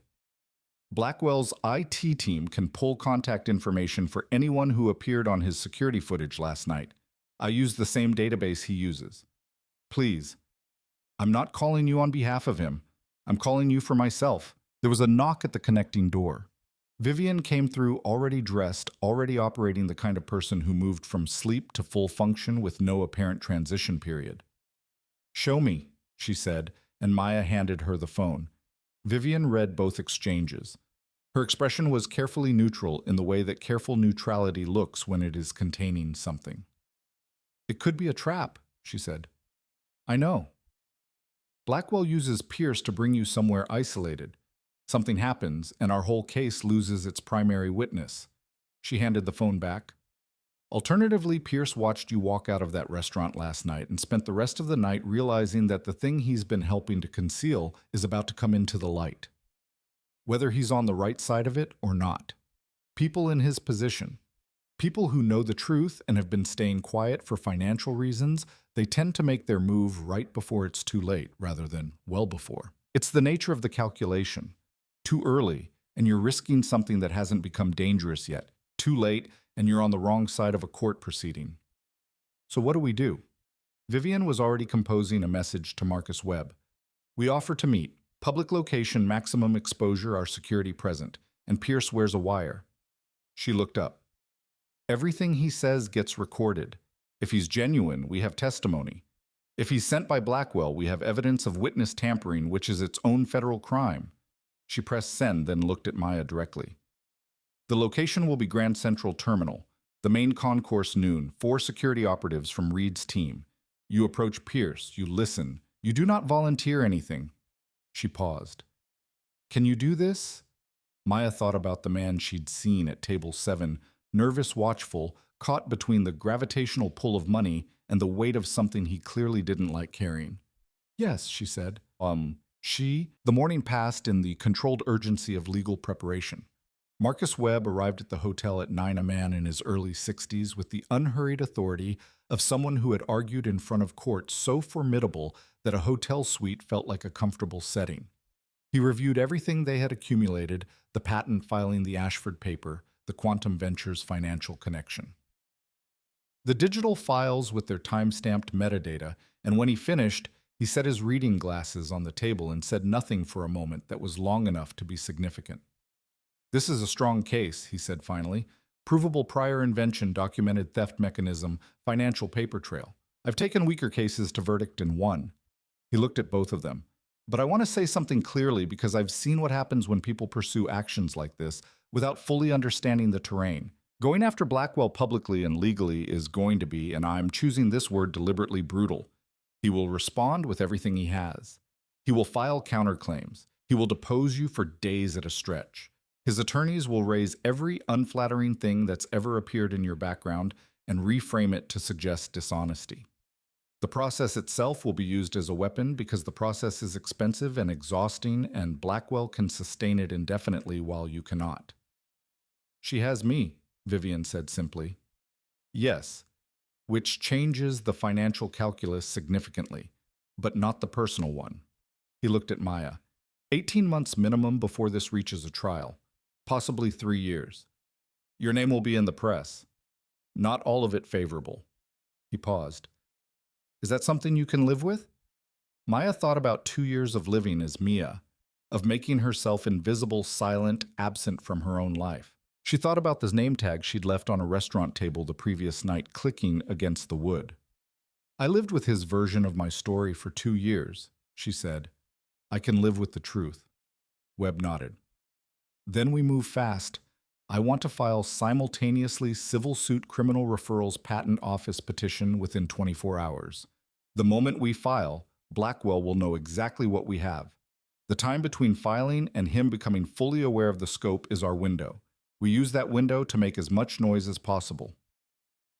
At 11:30, Maya and Reed's team arrived at Grand Central Terminal. Reed's name, Maya had by now learned, was the only name she offered.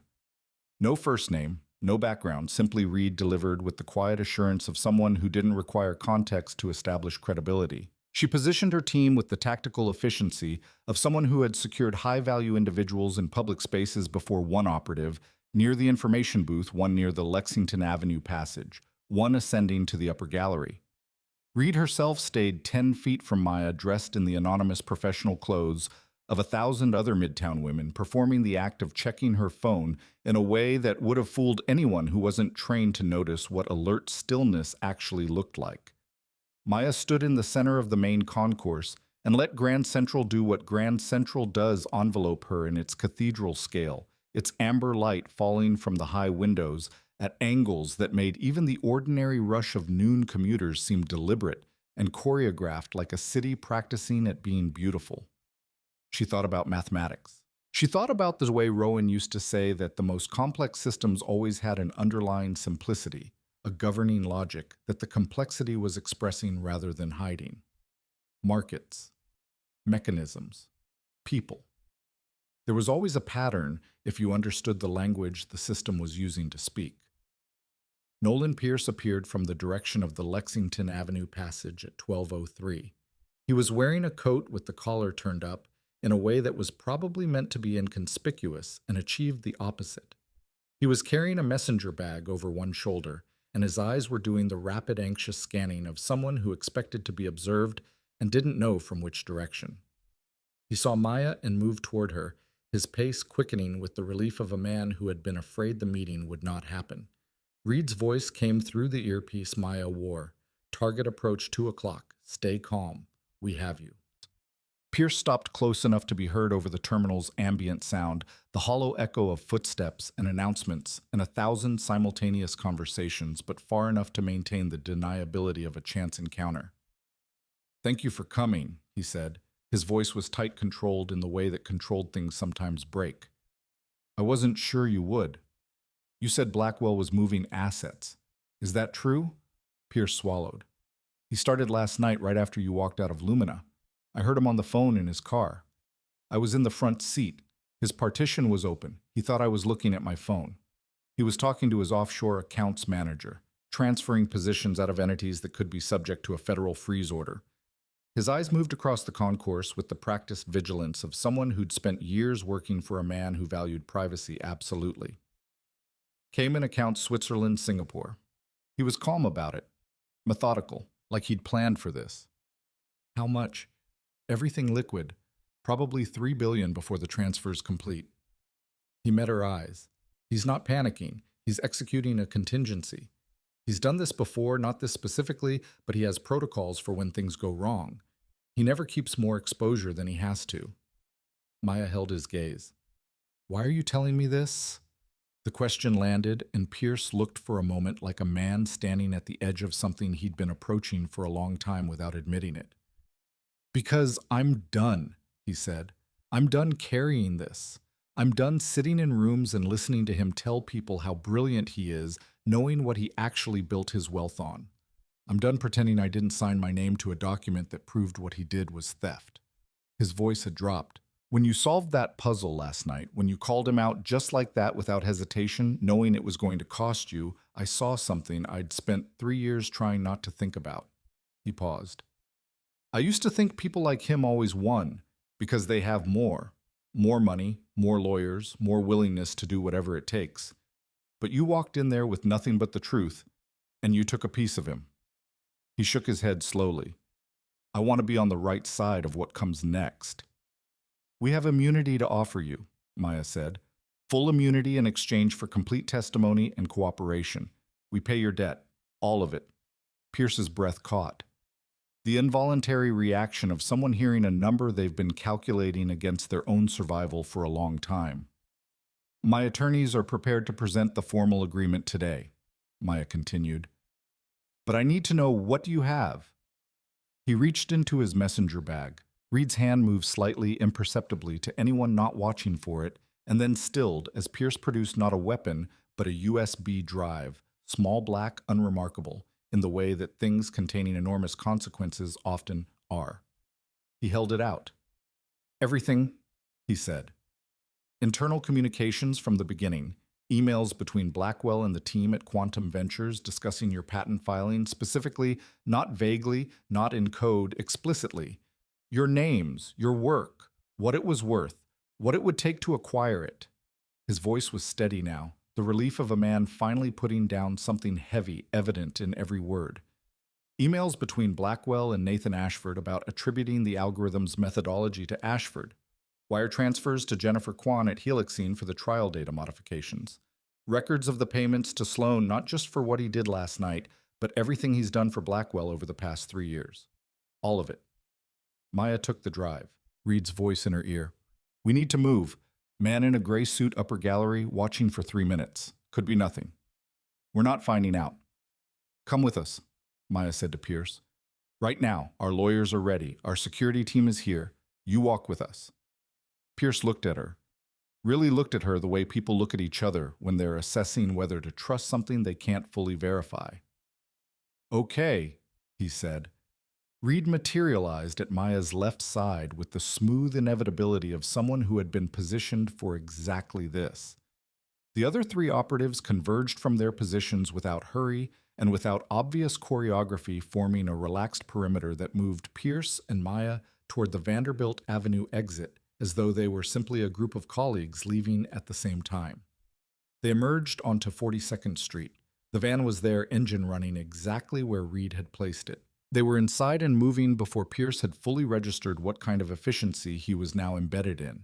He sat in the back and spent the first 3 blocks breathing with the deliberate care of someone managing the symptoms of something he'd been holding for too long. What did I just do? He said. The right thing, Maya said. That's not actually reassuring. I know, but it's what happened. Vivian was waiting at the Safe House, a converted loft in Tribeca that belonged to one of her shell entities and had been swept for surveillance equipment before their arrival. She took the USB drive from Maya with gloved hands and had it loaded onto an isolated laptop within minutes. Reed's technical operative running a malware check before allowing any network exposure. They worked through the drive's contents for 2 hours. Marcus Webb arrived at the midpoint and read alongside them, making notes in the precise tiny handwriting of someone who had spent decades turning facts into arguments. When they finished, Webb set down his pen. Racketeer-influenced and corrupt organizations, he said. RICO. This isn't intellectual property theft case anymore. This is a documented criminal enterprise. 3+ years of sustained coordinated criminal activity across multiple domain securities fraud. AP theft, healthcare fraud, witness tampering, obstruction of justice. This is how you prosecute crime families. He looked at Vivian, then at Maya. I'm calling the FBI. Tonight, Vivian asked. Now. He was already reaching for his phone. Asset transfers are ongoing. Every hour we wait is money moving beyond the reach of a freeze order. We need federal investigators aware and moving before Blackwell completes his contingency protocol. He stood. Ms. Cross, I need you to authorize my firm to represent Dr. Hart in federal proceedings. Dr. Hart, I need everything. The downloaded files, the time-stamped metadata, a full written chronology from you personally tonight if possible. Pierce. He turned to where Pierce was sitting with the shell-shocked calm of someone who had just made a decision. They can't unmake. I need you ready to give a preliminary statement to the FBI within the next few hours. Can you do that? Yes, Pierce said. It was almost a whisper, but it was unambiguous. Webb made the call.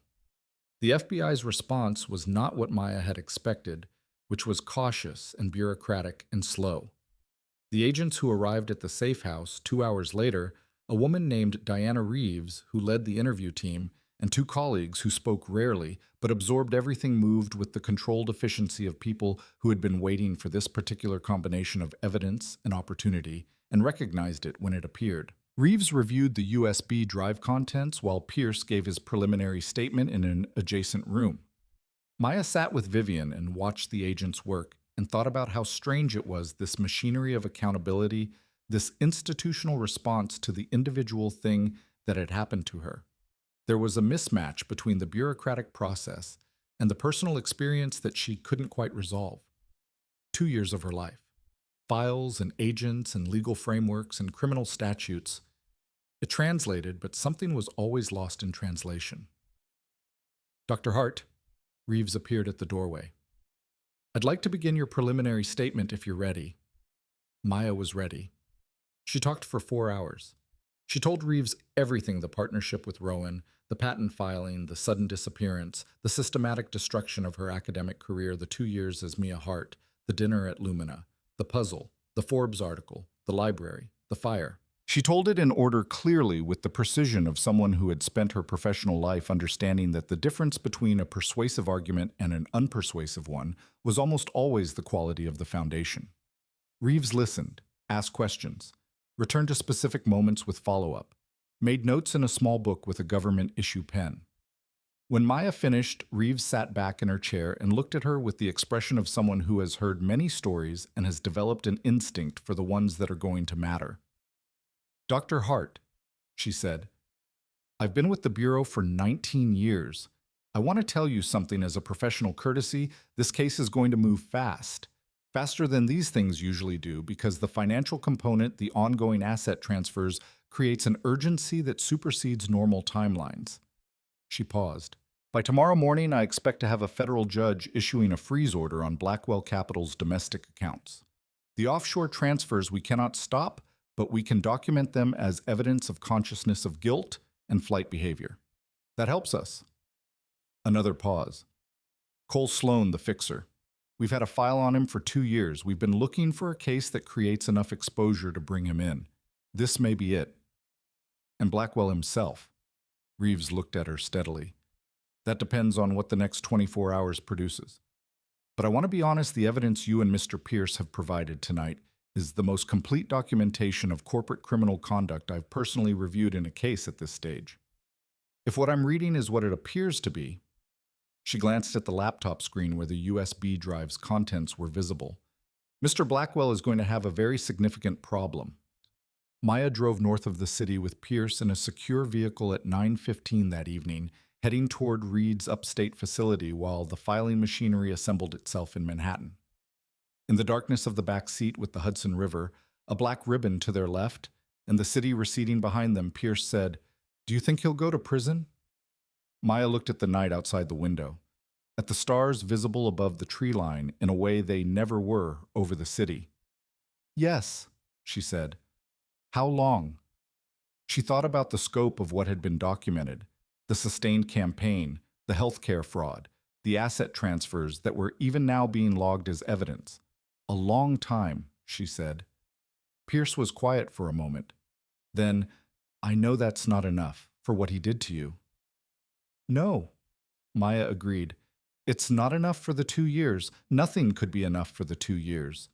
She looked at the road ahead at the headlights cutting through the dark. "But it's sufficient. It's what the law can do, and the law doing what it's supposed to do is more than I expected to see." At 6:58 the following morning, sitting at the window of the upstate safe house, watching dawn break over frozen ground, while Pierce slept and Reed's team ran their rotation, Maya's phone buzzed.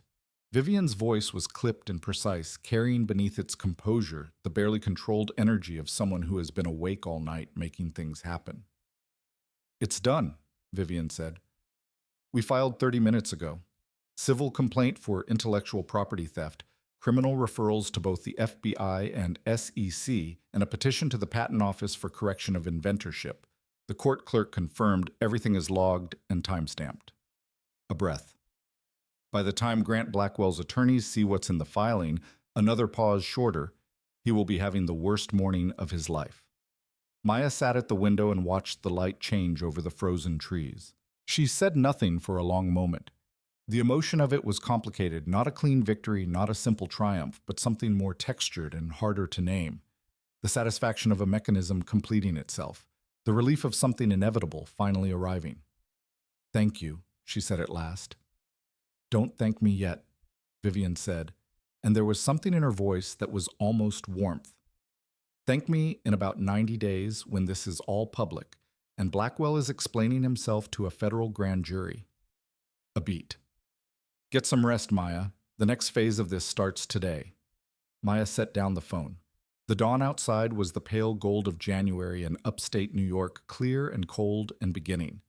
She thought about Rowan, as she so often did, about whether he was watching the news, about whether he was still out there somewhere in the ordinary world that continued to turn while extraordinary things accumulated in its corridors. She thought, "I haven't given up on finding you." Then she thought, "But first this." She turned from the window, made coffee in the small kitchen, and sat down to write her chronology for Marcus Webb, the full account in order from the beginning. She wrote for 3 hours without stopping.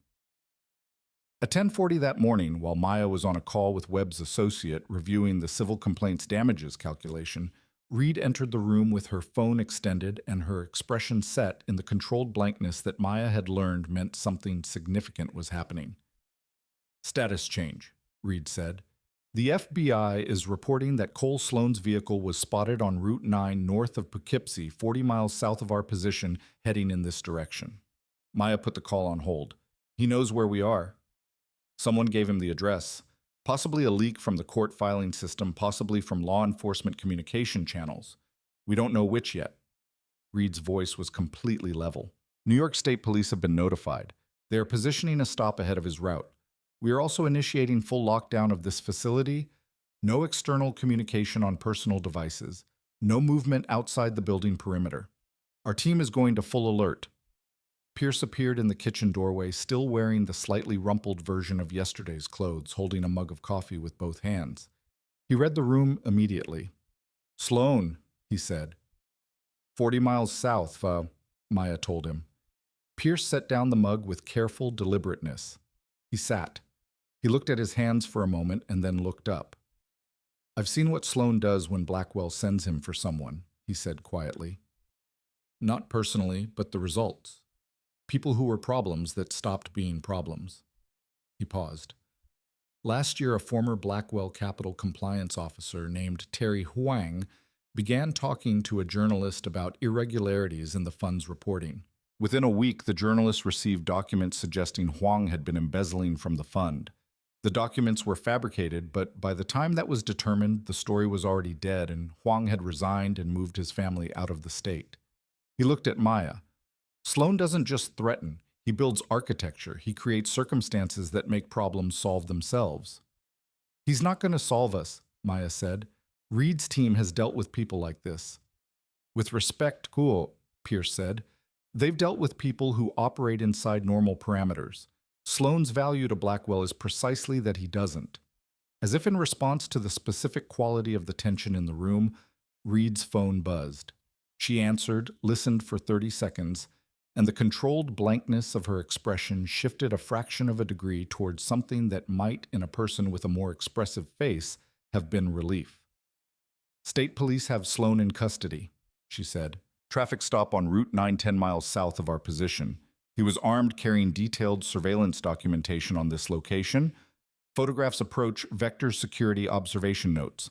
She looked at Maya and Pierce. The FBI is taking federal custody. There will be no further movement on this location. The silence after Reed's words had a particular quality. The silence of people absorbing something that has happened faster than they were prepared for it to happen. Pierce laughed. A short, surprised sound, not quite humor, more like the release of something that had been held under pressure. State police stopped him in a traffic stop, he said. He was moving toward a federal witness location, Reed said. That made it a federal matter. The coordination between state and federal happened very quickly. She allowed herself the smallest smile, the kind that didn't travel further than the corners of her mouth. Sometimes the system works. While Reed updated Vivian and Webb, Maya sat at the upstate safe house's kitchen table and opened her phone. The financial news was beginning to break early fragments, the kind that appear when filings become public record and reporters begin making calls. Hedge fund titan Blackwell facing fraud allegations. Federal investigators probe Blackwell capital trading practices. The stories were cautious and preliminary, careful with the language of allegation, but they were real. They were out in the world. By noon, the story had grown. The Wall Street Journal had received a copy of the civil complaint and was running a detailed account of the intellectual property allegations. The headline was the kind that financial journalism reserved for the largest events. Blackwell Capital faces fraud claims over stolen algorithm. Co-inventors say famed Siren protocol was theft. Maya read it on Vivian's secure laptop, and the strange experience of seeing her own story told by someone else accurately and fully and publicly for the first time was not at all what she'd expected. She expected satisfaction. What she felt instead was something closer to vertigo, the sensation of having been stationary for a very long time while the world continued moving around her, and then suddenly moving again faster than she'd anticipated. The television was on in the corner of the room, tuned to CNBC, and the anchors were talking about the case with the urgent solemnity that financial television reserved for events that affected people with substantial portfolios. If these allegations are accurate, one legal analyst was saying, we are looking at one of the largest intellectual property fraud cases in the history of quantitative finance. The Siren protocol generates billions in trading profits annually. The damages, if the plaintiffs prevail, could be extraordinary. At 2:15, the SEC issued an emergency order freezing Blackwell Capital's domestic accounts. At 3:40, federal agents walked into Blackwell Capital's Midtown offices. Maya watched the footage on a news app. The unmarked cars on the sidewalk, the federal agents in windbreakers carrying file boxes, the reporters crowding the building's entrance, the long, elegant facade of the building that had housed Grant Blackwell's empire, photographed so many times before in the context of success and admiration, and now framed in the grammar of investigation. She thought about what was happening inside that building, what it felt like to have that arrive. Her phone buzzed. Marcus Webb. Blackwell's attorneys have contacted us, he said. They want to discuss settlement. Maya's first reaction was a sharp, instinctive no that she held in check long enough to let him finish. It's standard procedure, Webb continued. When a defendant sees the scope of what's been filed, the first response is often to attempt to contain the financial exposure before it metastasizes into criminal liability. They're hoping you'll accept a payout in exchange for silence. What are the terms? They haven't specified yet, but any settlement would almost certainly include non-disclosure agreements and a non-disparagement clause. You'd receive money, and Blackwell would receive the ability to tell a different story about what happened. Maya looked at the television screen, at the footage of federal agents carrying boxes out of an empire, at the news ticker running along the bottom, Blackwell Capital accounts frozen SEC emergency order. No settlement, she said. Webb was quiet for a moment. The damages in a full civil trial, if we prevail, could be substantial, possibly very substantial. Settling forfeits that. I understand what settling forfeits, Maya said. I'm telling you the truth isn't for sale. A pause. Tell them no. Good, Webb said, and his voice carried the particular satisfaction of a lawyer who has been hoping his client would say exactly that. I was hoping you'd feel that way. That evening, as the winter sun dropped early behind the upstate hills and the news cycle completed its first full revolution, around the story of Blackwell's alleged crimes. Maya sat on the safe house's small porch in the cold and watched the stars appear. The sky here away from the city had a depth that the city never offered, layer after layer of it, reaching back through the dark to distances that made everything human feel proportionate in the right way, neither too large nor too small, just the right size for the actual scale of things. Reed came out and stood beside her for a moment. "The FBI wants you and Pierce in the city tomorrow," Reed said. "Formal depositions. They're building the criminal case and need your statements on record." She paused. "It's going to be a long day. I know. You should sleep." "I know that too." Reed went back inside. Maya stayed for another few minutes looking at the sky and thought about the puzzle. About 17 seconds. About the moment her fingers had found the first pressure point and the mechanism had responded the quiet click of something aligning the physical confirmation of a pattern understood. She thought the hardest part isn't the solving, it's believing the solution is there. She went inside and slept. The FBI field office occupied a building in Lower Manhattan that communicated its purpose through architecture alone, the particular functionality of a place that was designed not for comfort or impression, but for the sustained and methodical work of documentation. Maya and Pierce were deposed in separate rooms over the course of 6 hours, their statements recorded and transcribed by agents who asked their questions with the patient thoroughness of people who understood that the difference between a strong case and an airtight case was very often a single omitted detail. The deposition felt in certain moments like the inverse of everything that had happened to her. For 2 years, her account of events had been systematically disbelieved, documented evidence had been erased, and the institutional machinery of the university had been used as an instrument to render her version of reality illegitimate. Now she sat in a federal office and told her story, and watched agents record it, and saw in their expressions the recognition of something real. It did not feel triumphant. It felt like a correction, like a level being placed against a surface, and the bubble slowly finally finding center. Special Agent Reeves came in at the end when the formal deposition was complete and sat across from Maya with her notepad closed. "Off the record," Reeves said, "I want you to know I've seen what systematic reputational destruction looks like. I've seen it done to witnesses, to complainants, to people whose accounts were inconvenient. What was done to you was thorough, professional." She paused. "It didn't work. Because you kept the files. Because you remembered. Because you didn't stop believing that what you knew to be true was true." She looked at Maya directly. "That matters. Not just legally. It matters." Maya said thank you. Reeves nodded and stood the official manner, returning as easily as putting on a jacket. "We'll be in touch for follow-up. You'll likely be called before the grand jury within 60 days. By the time Maya emerged into the late afternoon, her voice slightly rough from 6 hours of sustained speech, the news had moved forward considerably. Grant Blackwell had been arrested at his penthouse apartment at 3:45 that afternoon. The FBI's press release was spare and factual. Blackwell was charged with wire fraud securities, fraud intellectual property, theft, conspiracy to defraud, and witness tampering. He was being held in federal custody pending arraignment. Bail had been denied on the grounds that he presented a flight risk. A determination supported the release noted by evidence of substantial recent international financial transfers. Maya read the release on Webb's phone in the lobby of the federal building while Pierce read it over her shoulder. "Witness tampering," so Pierce said. "That's for Sloan. And probably more that we don't know about yet," Maya said. She looked at the words. "Grant Blackwell, arrested. Federal custody." The sentence that began with his name and ended with those words looked strange, grammatically correct but semantically dissonant, like something that belonged to a different kind of story than the one Grant Blackwell had been living.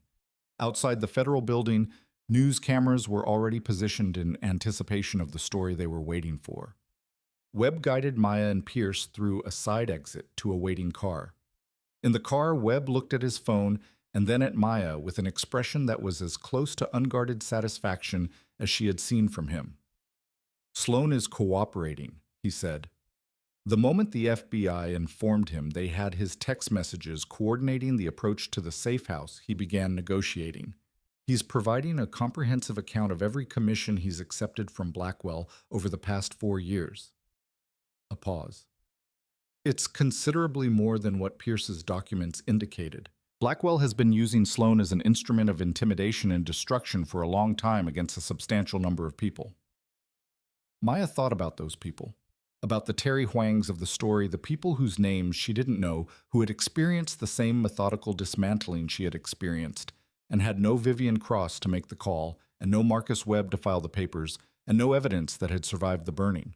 She thought about how many of them there might be people who had created something valuable and encountered the machinery of a predatory system and been ground down into silence without a single person from the outside looking in to see what was happening. "Are there other victims we should know about?" she asked. "Almost certainly," Webb said. "The FBI will investigate the full scope. Part of what Pierce's evidence does is open a window into Blackwell's operational methods over a significant period of time. The investigators will follow every thread." He looked at her. "This is bigger than your case, Maya. Your case is what opened it. But what's inside is larger than what happened to you." She sat with that for the rest of the drive. That evening at the hotel where Reed had arranged new accommodations under a new reservation name, Maya took a call from Vivian that lasted 40 minutes and ranged across legal strategy, media management, the scope of the case as it was now emerging, and the personal question that Vivian asked at the very end, almost as an afterthought. "How are you?" Vivian said. "Not how are things. How are you?" Maya thought about it honestly. "I'm not sure yet," she said. "I keep waiting to feel something clean. Triumph, maybe. Or relief. But it's more complicated than that." "It always is," Vivian said. "The clean feeling comes later, if it comes at all. What you're feeling now is just accurate. You're responding correctly to a situation that's not simple." Without a pause. "Get some sleep. Tomorrow we start building what comes after." Maya put down the phone and looked at the ceiling of a hotel room she was staying in under a false name for the second consecutive night. She thought tomorrow. She thought after. She hadn't thought seriously about after in a very long time. After had felt like a territory she wasn't allowed to enter, something that existed on the other side of a story she couldn't finish. She closed her eyes. She slept.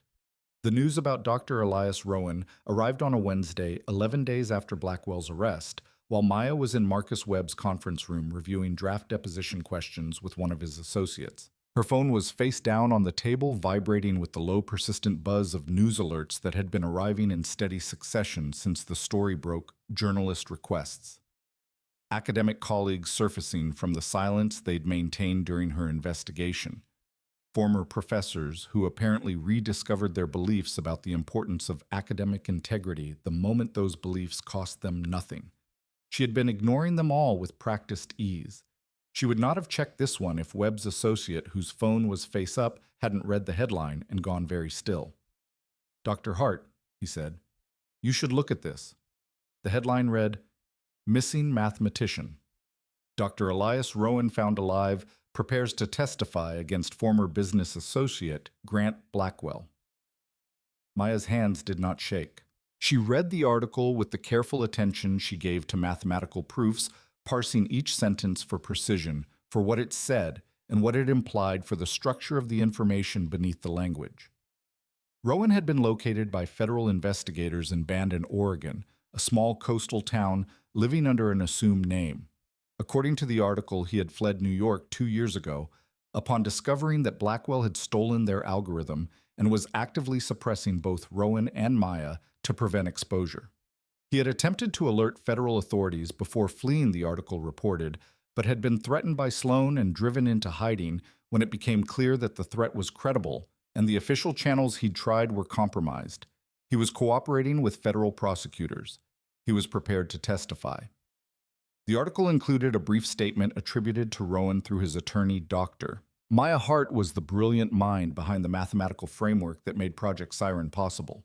She trusted me to help protect our work, and I failed her. I ran when I should have stayed and fought. But she didn't run. She faced the man who stole everything from her with nothing but the truth, and she won. I am honored to stand beside her now and help ensure that justice is complete." Maya set the phone face down on the table again and sat with what she was feeling. She was not going to cry in Marcus Webb's conference room. She made this decision with the same quiet deliberateness with which she'd made many decisions over the past 2 weeks, and the 2 years before them, not from suppression, but from the genuine understanding that there were times for things, and this was not the time for this. Webb's associate had the discretion to look at his own phone while she composed herself. After a moment, Maya said, "When can I see him?" "I'll find out," the associate said. Elias Rowan arrived in New York 4 days later. The FBI had him sequestered in a hotel in Midtown, running him through their own deposition process, building his testimony into the architecture of the criminal case, with the careful patience of people who understood that the weight of what he had to say required a proper foundation. Vivian had arranged for Maya to meet him in a cafe 3 blocks from the hotel, in a corner table that Reed's team had swept and cleared at a time when the news cameras would be occupied elsewhere. Maya arrived first. She sat with her coffee and looked at the door, and when the door opened and Rowan came through it, he was, and was not the person she remembered. He was 61, and the 2 years of hiding had settled into him in ways that were visible and ways that were not. Thinner, the lines around his eyes deeper. But the essential quality she'd recognized from his very first lecture at Columbia, the quality she'd always privately thought of as the way a mind looked when it was genuinely curious about everything that was unchanged. It was simply there, present in the way he scanned the cafe and in the way his expression changed when he found her face among the other faces. He crossed the room. She stood.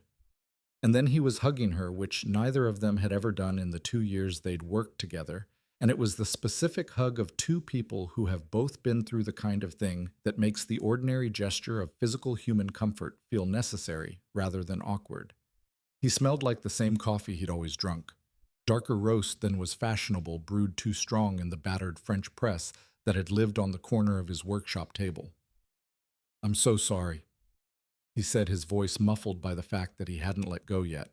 "I'm so sorry for every day of the past 2 years." "You're here now," she said, and then pulling back to look at him. "Tell me everything." They sat for 3 hours. Rowan told her what he'd told the FBI, and then he told her what he hadn't told the FBI. The private account, the texture of it, the things that only made sense between the two people who had lived it. He'd suspected something was wrong before the patent filing.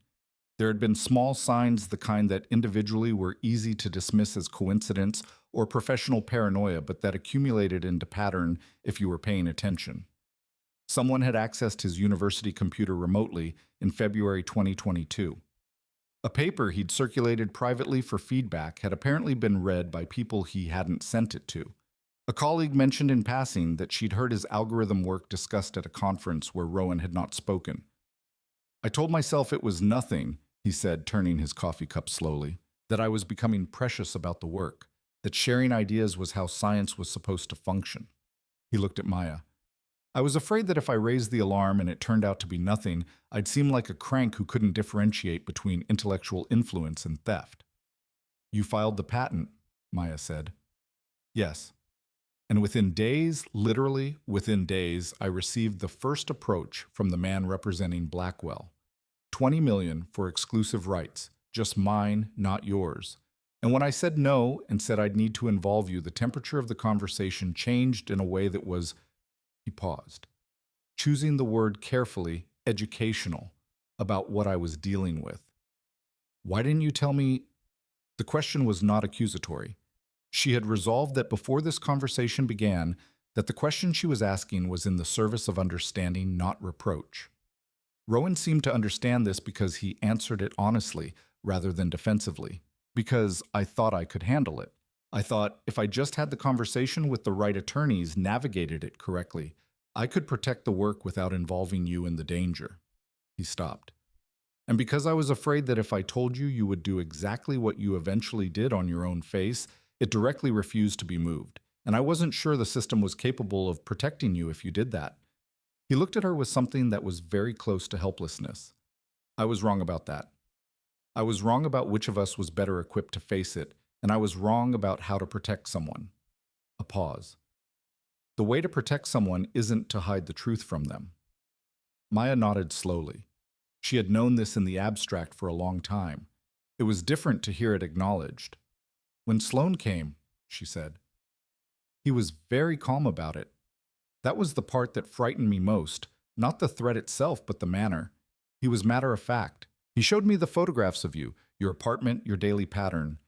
He explained what would happen if I continued to obstruct Mr. Blackwell's business interests.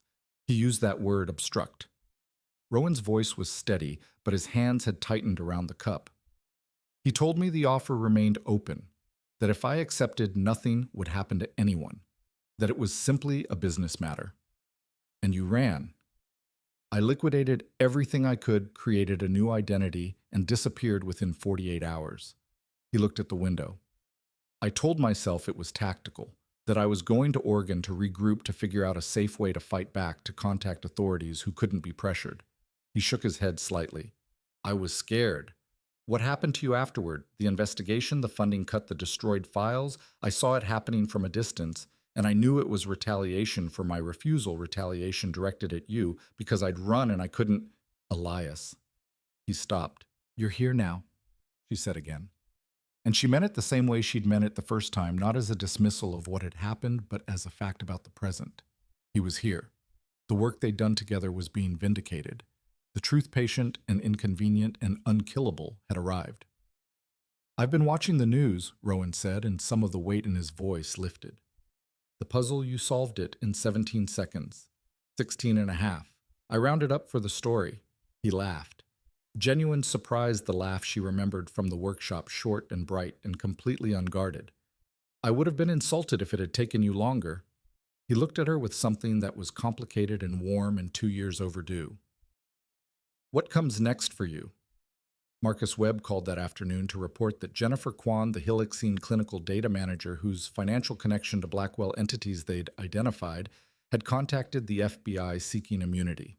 The Helixine thread, which had seemed peripheral to the main case, had turned out to be anything but Kwan's documentation of her communications with Blackwell, included emails in which he had explicitly instructed her to manipulate patient selection criteria and adverse event reporting to inflate the apparent efficacy of Helixine's cancer treatment. He told her what numbers he needed. Webb said his voice, carrying the particular flat tone he used when something disgusted him, and he was maintaining professionalism regardless. He gave her target figures for the trial's reported outcome and had her engineer the data to match them. Patients with complicating factors were excluded from the analysis. Adverse events were reclassified or simply not reported. A pause. If the treatment had gone to market based on this data, patients would have received an ineffective cancer therapy in place of effective alternatives. Some of them would have died. Maya sat very still with that information. How many patients were enrolled, she asked. In the Phase 3 trials, 312. Webb's voice was quiet. And if FDA approval had been granted based on the fraudulent data, the treatment would have entered wide use. The downstream harm would have been... He stopped. Significant. Is Helixine going to collapse? The FDA issued a clinical hold on all trials this morning. The company's board fired the CEO. The stock is down 70%. He paused. It's going to close. There's no path forward for an organization whose scientific leadership was corrupted and whose primary asset was built on falsified data. The patients who would have been harmed will receive different treatment options, better ones based on accurate data. A beat. That matters, Maya. That's one of the things you did. The criminal trial began on a Tuesday in May in the Thurgood Marshall United States Courthouse in Lower Manhattan, in a courtroom that filled with observers and journalists and legal professionals who understood the scale of what they were witnessing. Maya attended every day. She sat in the gallery between Rowan and Vivian and watched federal prosecutors dismantle Grant Blackwell's defense with the methodical patience of people who were not interested in drama and not required to be because the evidence spoke with a clarity that needed no amplification. Blackwell's attorneys tried everything. They argued independent development that the parallels between the Siren Protocol and Project Siren were the natural result of two intelligent teams approaching the same problem at the same moment in financial history. The expert from MIT demolished this argument in 4 hours of testimony. That was Maya recognized a masterclass in how to explain complex mathematics to an intelligent layperson. Here is the original. Here's the copy. Here is every place where the copy bears the fingerprints of the person who created the original. They tried to discredit Pierce. He sat in the witness box for 2 days under cross-examination that attempted to characterize him as a man testifying for immunity and money without principle, without credibility. Pierce answered every question with the direct precision of someone who had made a decision and was done second-guessing it. He didn't perform remorse. He acknowledged it. He didn't minimize his role. He described it. He told exactly what he'd seen and done, and when the cross-examination attempted to suggest he'd invented or embellished, he directed the jury's attention to the specific documents that corroborated each claim. They tried to keep Blackwell off the stand, which they managed. His absence spoke in ways that his presence would not have improved. Rowan's testimony took 3 days and was the most technically dense portion of the trial. He walked the jury through the development of Project Siren with a teacher's patience and a scientist's precision. The same patience and precision. Maya had watched him apply to the students in his workshop, to the puzzles he built, to the understanding of complex systems. The jury, she noticed, watched him with the particular attention people give to someone they have decided to trust. The jury deliberated for 6 hours. When the foreperson read the verdict, Maya was sitting between Rowan and Vivian with her hands flat on her thighs and her breathing controlled. She heard each count read.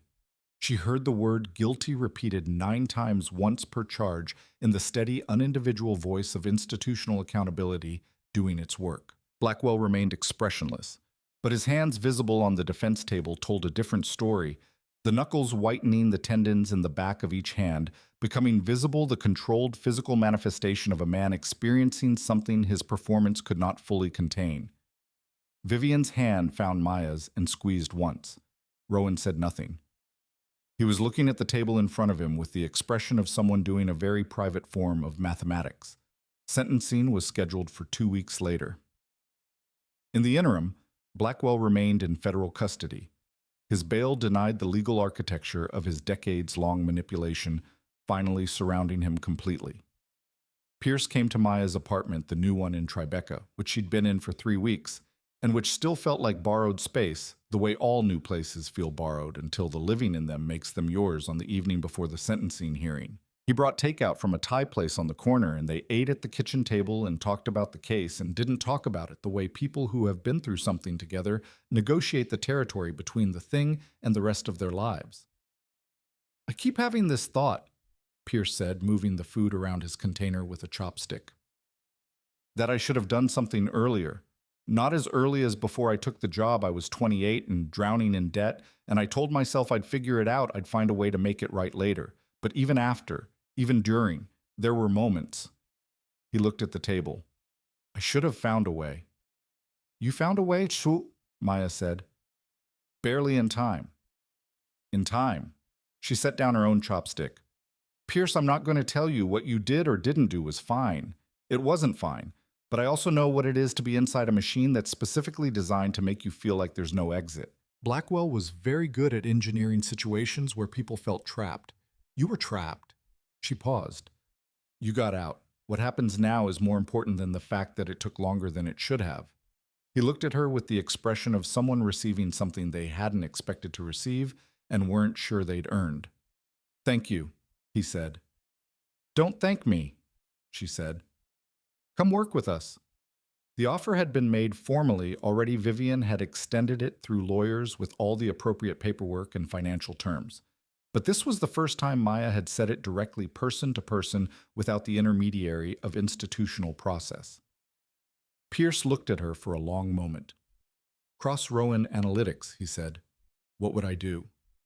"You know how Blackwell identified targets. You know the methodology, how they searched for valuable patents, how they assessed risk, what the warning signs look like from the inside. You know which structures are most vulnerable to predation." She held his gaze. "That knowledge pointed in the opposite direction is exactly what we need." He was quiet. Then, yes. Judge Patricia Morrison was 63 and had been on the federal bench for 28 years. She had the reputation of someone who had heard enough arguments about why the normal rules shouldn't apply to a particular defendant that she had developed a productive immunity to them. When she entered the courtroom on the day of sentencing, the room organized itself around her authority, with the instinctive precision of people who recognized genuine power and understood the difference between it and the performed version. She reviewed the sentencing reports with a thoroughness that was visible in the quality of her silence, the kind of silence that is full rather than empty. She read the victim impact statements. She read the letters from Blackwell's attorneys arguing for leniency. She read the letters from former Blackwell Capital employees, from Jennifer Kwan's attorney detailing her client's cooperation, from FDA investigators, from the families of cancer patients who had been enrolled in Helixene's falsified trials. She read all of it. She took 22 minutes. Then she looked at Grant Blackwell. The courtroom was as quiet as a space containing 200 people can be, the particular quiet of collective held breath of people who understood that what was about to happen was consequential and were choosing silence as the appropriate response to consequence. "Mr. Blackwell," she said, "you had every advantage this society offers: education, capital, connections, opportunity. You could have built a legitimate enterprise through honest work. Instead, you chose to steal the intellectual labor of two researchers, destroy the career of one of them, and drive the other into hiding, falsify medical trial data that endangered cancer patients, and orchestrate sustained campaigns of intimidation and evidence destruction against anyone who threatened your deception." She paused, and the pause had the weight of someone who has more to say and is deciding how much of it to say in a public proceeding. "The harm you caused is not merely financial. It is not merely professional.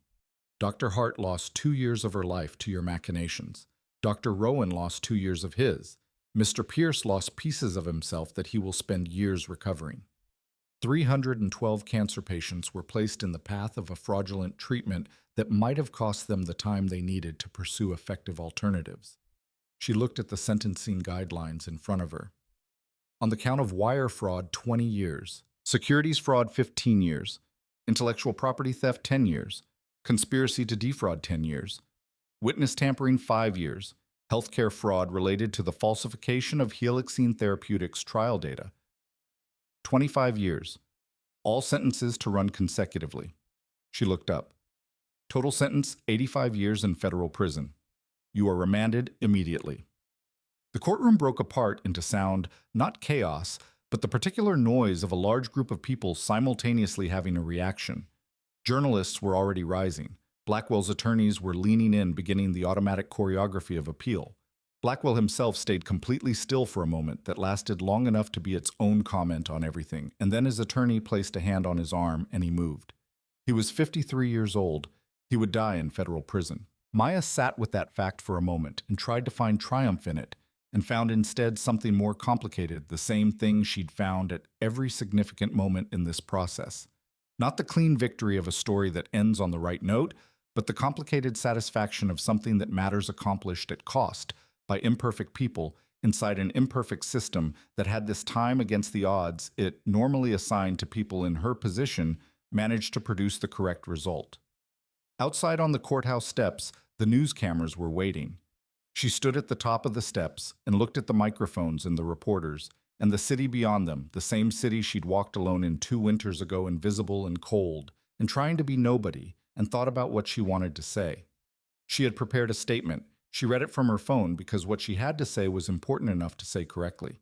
2 years ago, I lost everything because a powerful man decided that the work I'd spent my career building was worth more to him than my career, my reputation, or my freedom. I lost my name. I lost my mentor. I lost my ability to do the work I had dedicated my life to. She looked up from the phone at the cameras at the city. What I did not lose was the knowledge that what I had built was real and that the truth of it would outlast every attempt to bury it. She paused. Today, the system that I had been told was supposed to protect people like me, it worked. Imperfectly, slowly, only after enormous cost. But it worked.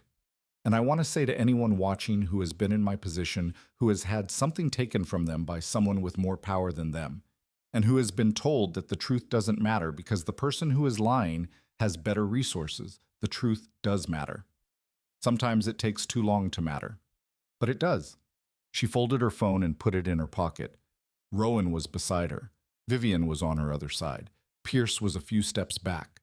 They walked down the courthouse steps and into the light. The settlement negotiations that followed Blackwell's conviction lasted 3 weeks.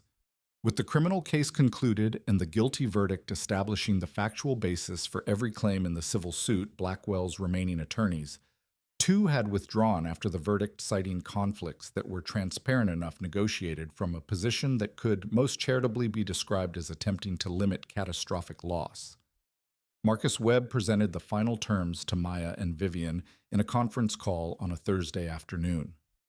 $4 billion paid from the liquidation of Blackwell Capital's assets and from Blackwell's personal holdings that had not been transferred offshore before the freeze orders took effect. The offshore transfers, the $3 billion that had moved in the hours after Maya left Lumina, were the subject of separate international proceedings that Webb described as ongoing and complex, and probably taking years to resolve fully. $4 billion, Maya said, and the number was so large that she had no immediate emotional response to it. It was simply a fact, and facts required time to become feelings. Your share after legal fees and taxes will be approximately $800 million, Webb said. Rowan receives a comparable amount as co-inventor. The remainder goes to a victim compensation fund for the additional individuals identified during the criminal investigation as having been harmed by Blackwell's operations. He paused. There are 11 of them. The fund will provide them with financial restitution and, more importantly, the resources to pursue any remaining legal claims. 11 people. Maya wrote the number down in the margin of the document she was reviewing, circled it, and sat with the weight of it. 11 people who had been through some version of what she'd been through, who had created something valuable, encountered the machine, and been swallowed by it. 11 who would now have resources and documentation and the institutional credibility of a concluded federal case behind them when they chose to tell their stories. "What do I do with $800 million?" she said. There was a brief silence on the call. "I have a suggestion," Vivian said. 3 days after the verdict, Blackwell's attorneys called Marcus Webb and asked for a settlement conference. Webb relayed the request in a call to Maya and Vivian that lasted 11 minutes, at the end of which both women had said essentially the same thing in different vocabulary. "They're going to offer a substantial number," Webb explained. "The damages in our civil suit, if we take it to verdict, could reach several billion. The algorithm has been generating returns for 3 years, and the intellectual property damages calculation will include a percentage of every dollar made using stolen work. Blackwell's attorneys know this. They're hoping to settle for a fraction of that number in exchange for confidentiality clauses and a mutual agreement not to disparage." He paused. "I need you to understand what refusing means financially." "I understand what accepting means," Maya said. "It means Blackwell pays money and tells a different story about what happened. It means the people who will come after us, the researchers who will create the next valuable thing and encounter the next Grant Blackwell, they won't know what happened to us because we'll have agreed not to tell them." She looked at the window of her hotel room at the city. "No settlement." Vivian, on the same call, said simply, "Agreed. Tell them the answer is no." Webb filed the response. The settlement conversation ended in under 24 hours. The civil case ran in parallel with the criminal proceedings, and while the criminal trial dominated the news and commanded the public attention, the civil discovery process was producing its own revelations. Blackwell's internal communications, compelled by court order, revealed the extent of the initial scouting operation, not just Quantum Ventures' assessment of Maya and Rowan's patent, but a broader program of intellectual property surveillance that had been ongoing for years before Project Siren was identified. Blackwell had in effect been operating a systematic acquisition program for valuable algorithms and research methodologies, sometimes purchasing legitimately and sometimes using the Sloan apparatus to acquire by other means. 3 former Blackwell Capital employees came forward after the criminal filings became public, each with their own account of what they'd witnessed or participated in. An analyst who had been fired without cause after raising questions about the Siren protocol's provenance. A compliance officer who had been pressured to approve filings she believed were inaccurate. A junior researcher who had been asked to sign off on documents she hadn't been given time to review, and who had refused, and who had subsequently found her professional references mysteriously unavailable. Each of them had thought they were alone. Each of them, when they read about Maya's case, understood that they weren't. The human calculus of the number of people who had been isolated and defeated by the same machinery, and who had not known about each other was something Maya carried with her through the weeks of trial preparation, through the depositions and the expert consultations, and the reconstruction of a 3-year chronology that Webb's team assembled with the careful attention of archaeologists at a significant site. She had conversations with Rowan in the evenings after the preparation days that ranged across everything and nothing.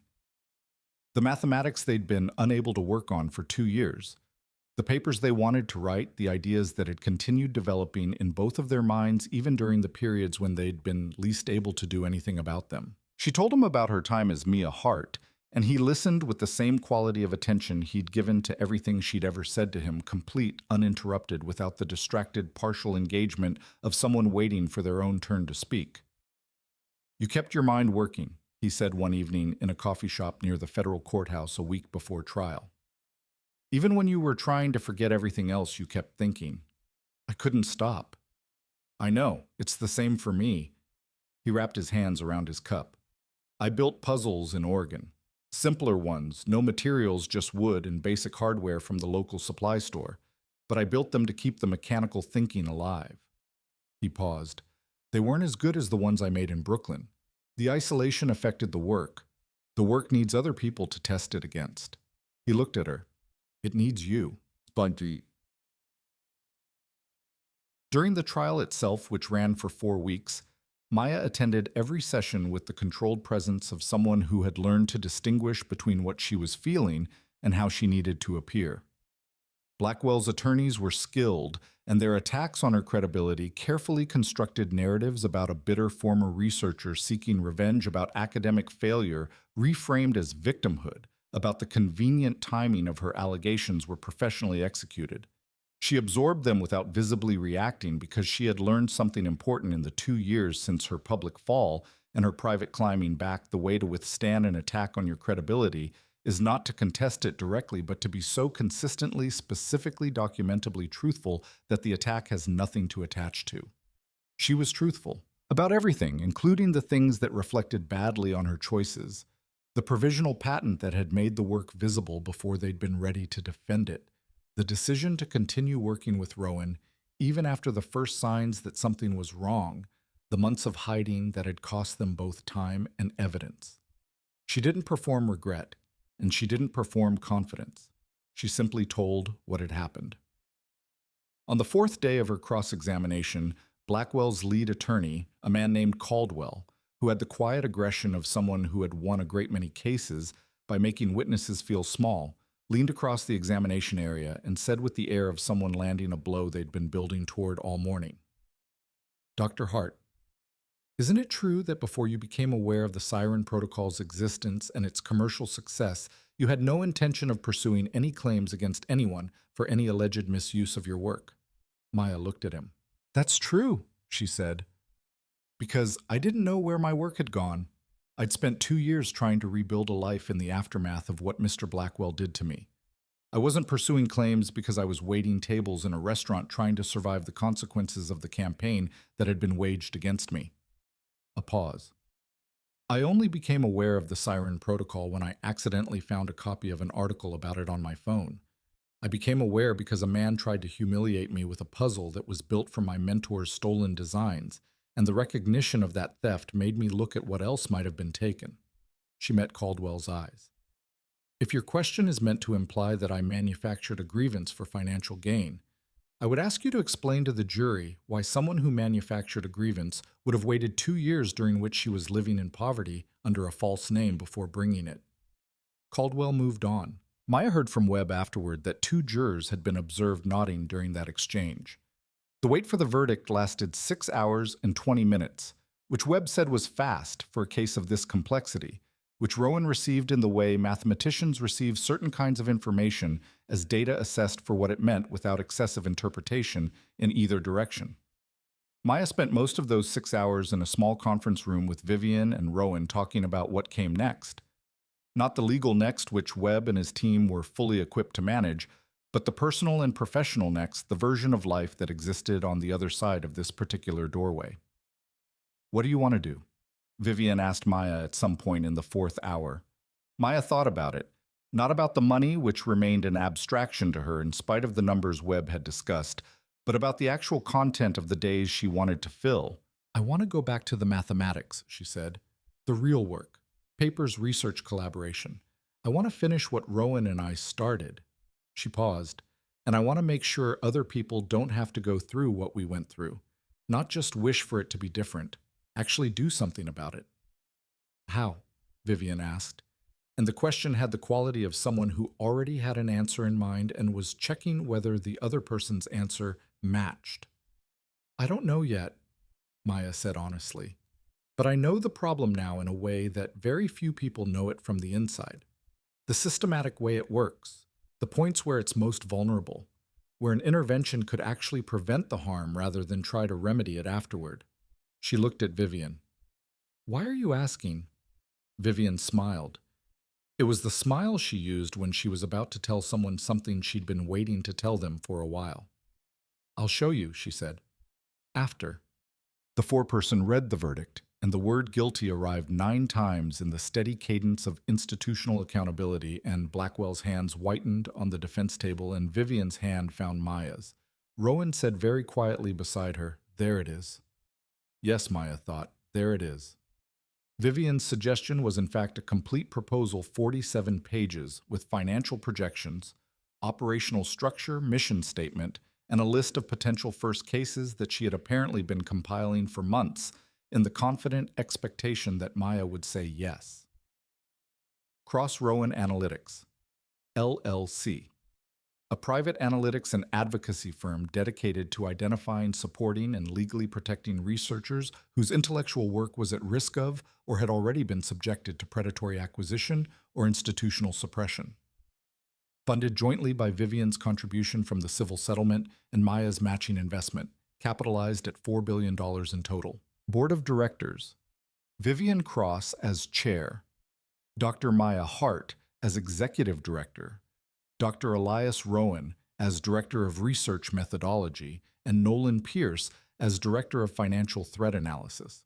Maya read the 47 pages over the course of an afternoon in a coffee shop near her Tribeca apartment, sitting at a corner table that had become her table in the way that certain tables become yours by virtue of repeated presence and the proprietor's quiet recognition of consistent customers.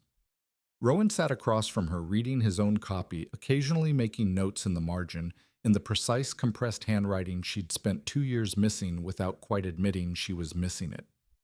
When they both finished, they looked at each other. "Well," Rowan said. "Yes," Maya said. "This is—" "I know." He set down the document. "She's been building toward this for a while. Apparently. The first 3 cases she's listed." He turned to the relevant page. A biochemist in Seattle, whose cancer research was systematically scouted and then stolen by a pharmaceutical company that outmaneuvered her on the patent filing by 48 hours.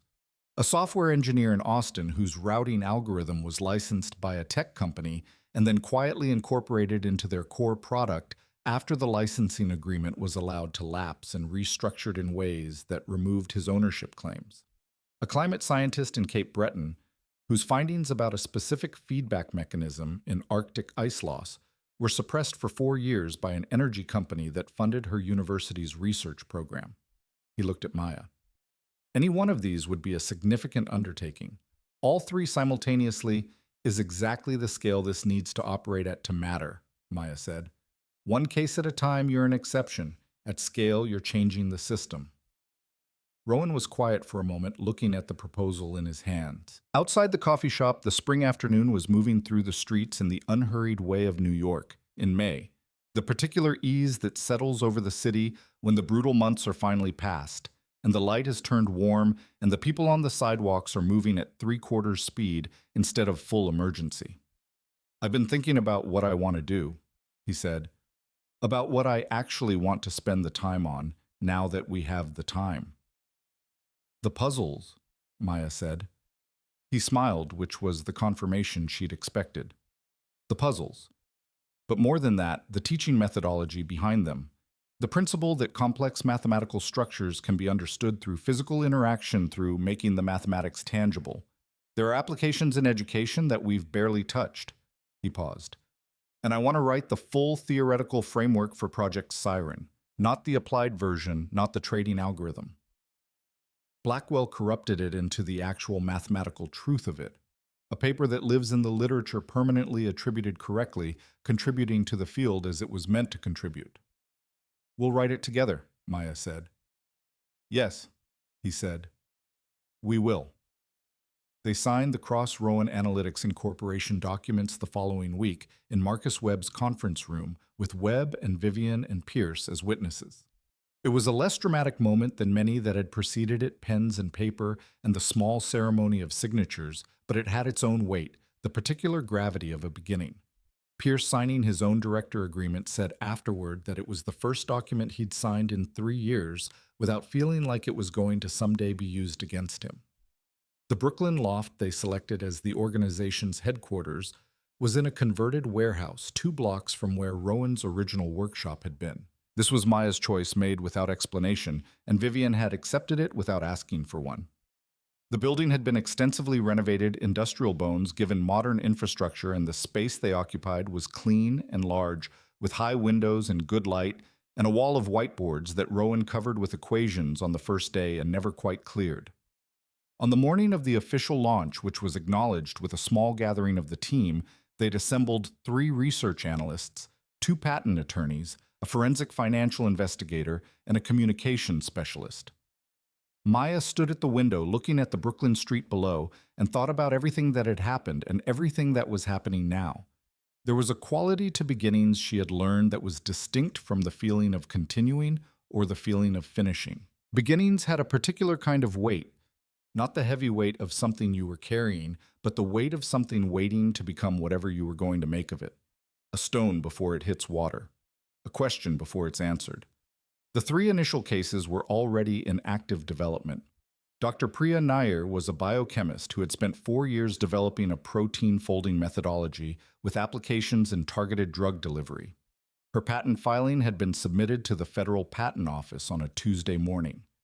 On Wednesday morning, a pharmaceutical company with significantly more legal resources had filed an application for a nearly identical methodology that had, according to their documentation, been developed independently by a team of 37 researchers over the preceding 18 months. The timing was not coincidental, and the methodology was not independent, and the legal framework for contesting it was both clear and expensive in ways that made the clear part largely irrelevant, without the kind of resources that Cross-Rowan Analytics could now provide.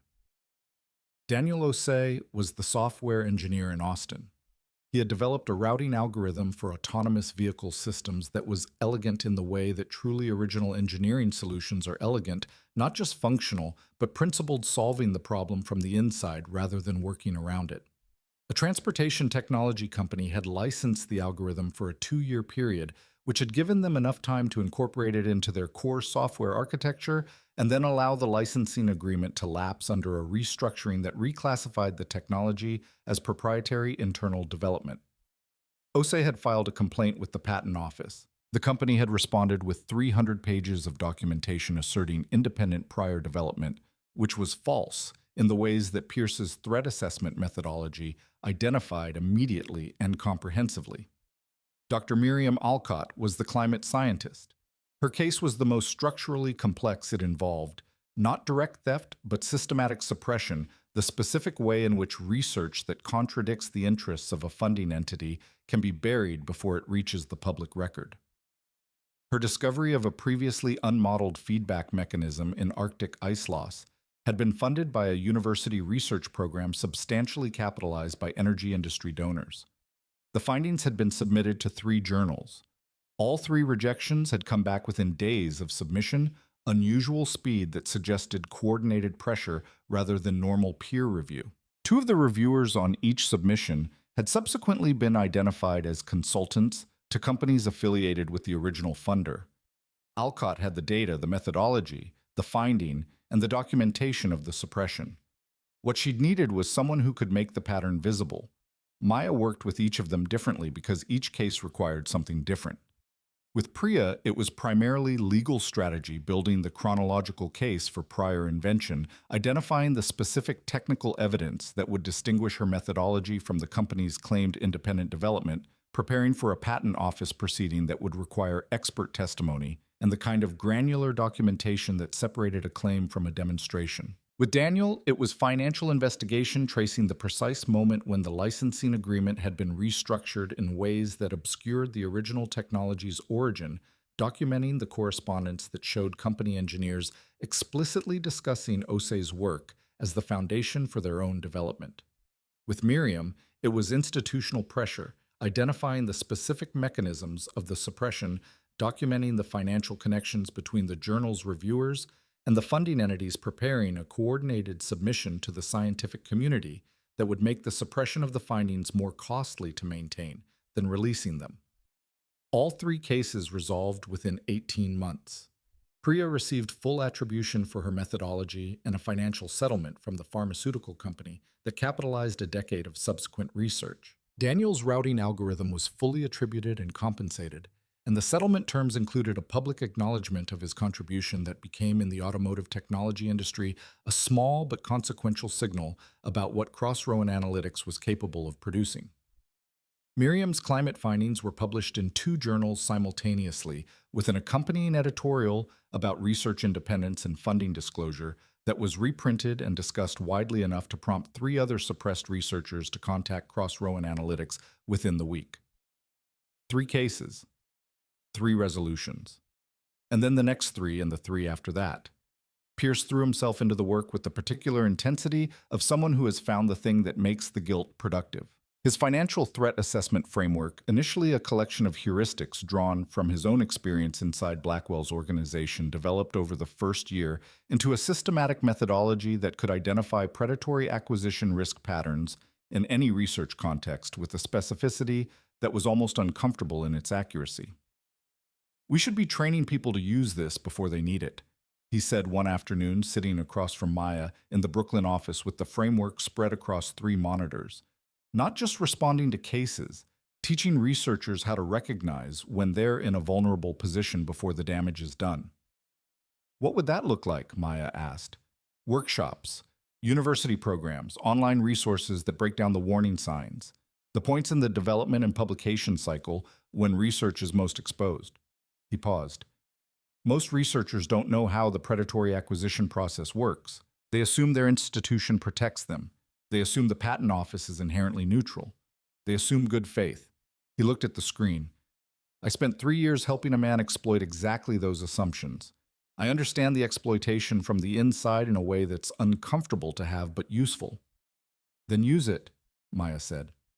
The research protection curriculum that Pierce developed became, in its 2nd year of implementation, a standard offering at 11 universities and a requirement for all federally funded research programs in 3 states. It didn't prevent all theft. Nothing would prevent all theft, as long as the system created significant rewards for taking things that weren't yours. But it reduced the most common forms of preventable loss, which was the difference between a problem and a catastrophe. Rowan, meanwhile, was building things. The corrected harmonic resonator. The revised design that addressed the inelegance in the original 3rd sequence took him 4 months to complete. He worked on it in the Brooklyn office during the hours when he wasn't writing or consulting on cases at a workbench he'd set up in the corner of his studio that filled gradually with the same controlled clutter of materials and half-finished experiments that had characterized his original workshop. Maya would sometimes stop in the doorway on her way to or from another meeting and watch him work for a minute without him noticing. He had the quality of complete absorption that she associated with genuine intellectual passion, the specific quality of someone who is not performing concentration but simply living inside a problem, the world around them reduced to a soft peripheral hum. The corrected resonator was more beautiful than the original. The 3rd sequence found its elegant form 4 steps instead of 7. The same destination reached with the economy that Rowan had always valued in the mathematics he respected.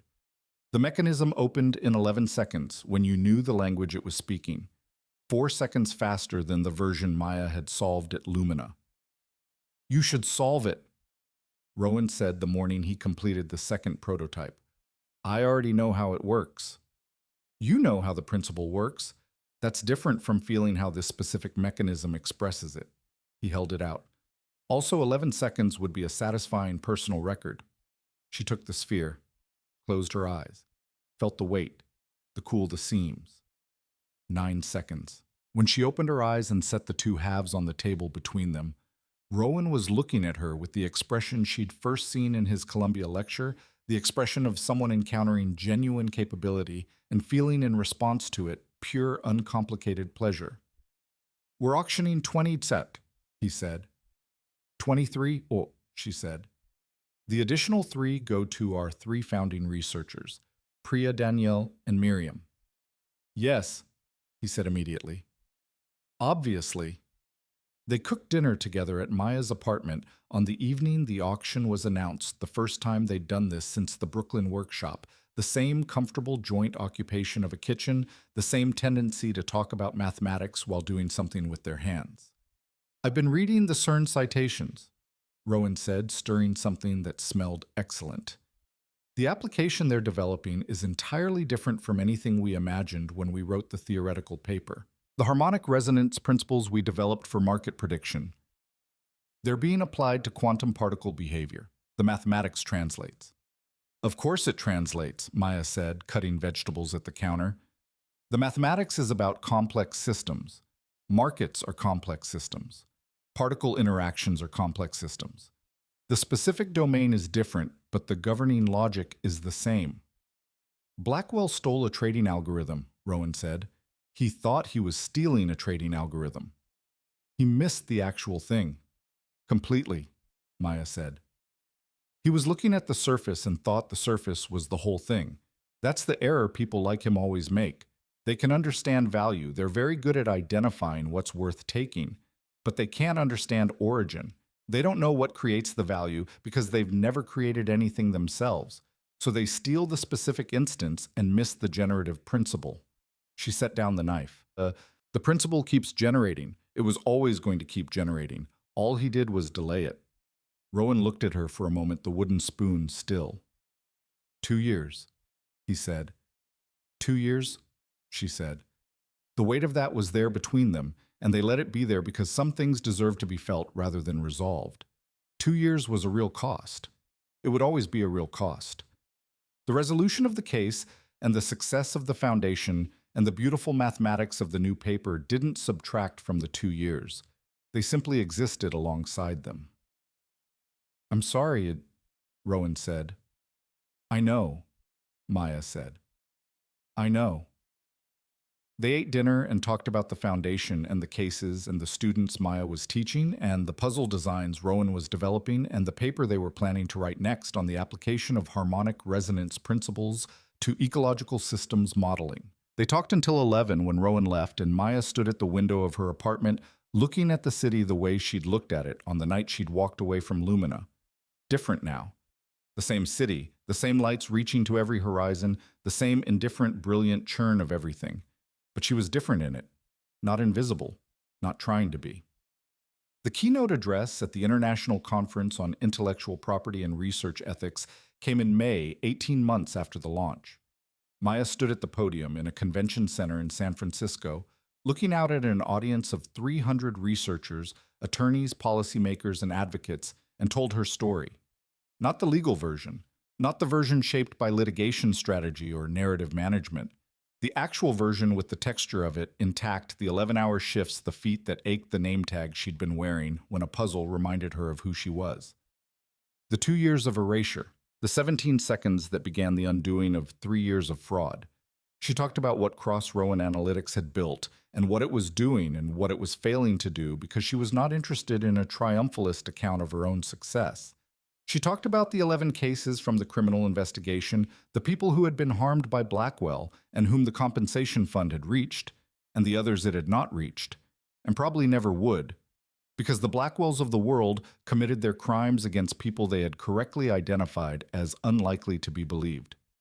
She talked about the pattern, about the specific combination of vulnerability factors, novelty of research, limited institutional support, early-stage documentation, and the particular powerlessness of people who have spent their careers inside systems designed for knowledge production rather than self-defense. She talked about how to change it. When she finished, the applause was extended enough to be embarrassing, and she stood at the podium and waited for it to finish rather than absorbing it, because she had learned the difference between credit for what you'd done and attention for who you were, and she had no particular interest in the second kind. A young woman approached her afterward. She was perhaps 26, with the specific combination of intellectual confidence and physical anxiety that Maya recognized as the graduate student at a significant institutional threshold, the point where research has become real and the world of academia has become large and opaque and full of people with interests that don't necessarily align with the production of true knowledge. "Dr. Hart," the young woman said, "my name is Sophia Reyes. I'm a third-year doctoral student at Princeton, computational linguistics." She paused. "I've developed a language modeling methodology that I think could be significant, and I've been approached by 2 companies in the past month who want to discuss licensing in ways that feel—" She stopped. "Wrong," Maya said. "I don't know if I'm being paranoid." "Tell me about the methodology," Maya said. Sophia told her. It took 12 minutes, and by the 4th minute, Maya understood why the companies were interested, and by the 8th minute, she understood exactly what kind of approach they were likely to make, and by the 12th minute, she had decided that this was exactly the kind of case that Crossrowan Analytics' Research Protection Program existed to address. She handed Sophia a card. "You're not being paranoid," she said. "Call us. We'll assess the risk, help you protect the patent properly, and make sure you have the documentation you need before you have any further conversations with these companies." She looked at the young woman directly. "You don't face this alone. That's the whole point." Sophia looked at the card, then at Maya. The relief in her expression was the specific relief of someone who has been carrying something alone and has just been told credibly that they don't have to. "Thank you," she said. "Thank me when the work is protected and published under your name," Maya said. "That's the thank you I want." She flew back to New York that evening, arriving late, the city approaching through the plane window in its always slightly unbelievable carpet of light. She took a car to Brooklyn to the office, though it was past 11 and no one else would be there. She had something she wanted to do. The sphere was on her desk where she'd left it. The corrected harmonic resonator second prototype, the one Rowan had completed and she had solved in 9 seconds, and which she'd kept because it was simply beautiful. She picked it up and sat at her desk and turned it slowly in her hands, feeling the familiar weight, the familiar cool, the seams and pressure points that had told her something important 2.5 years ago in a restaurant on the East River.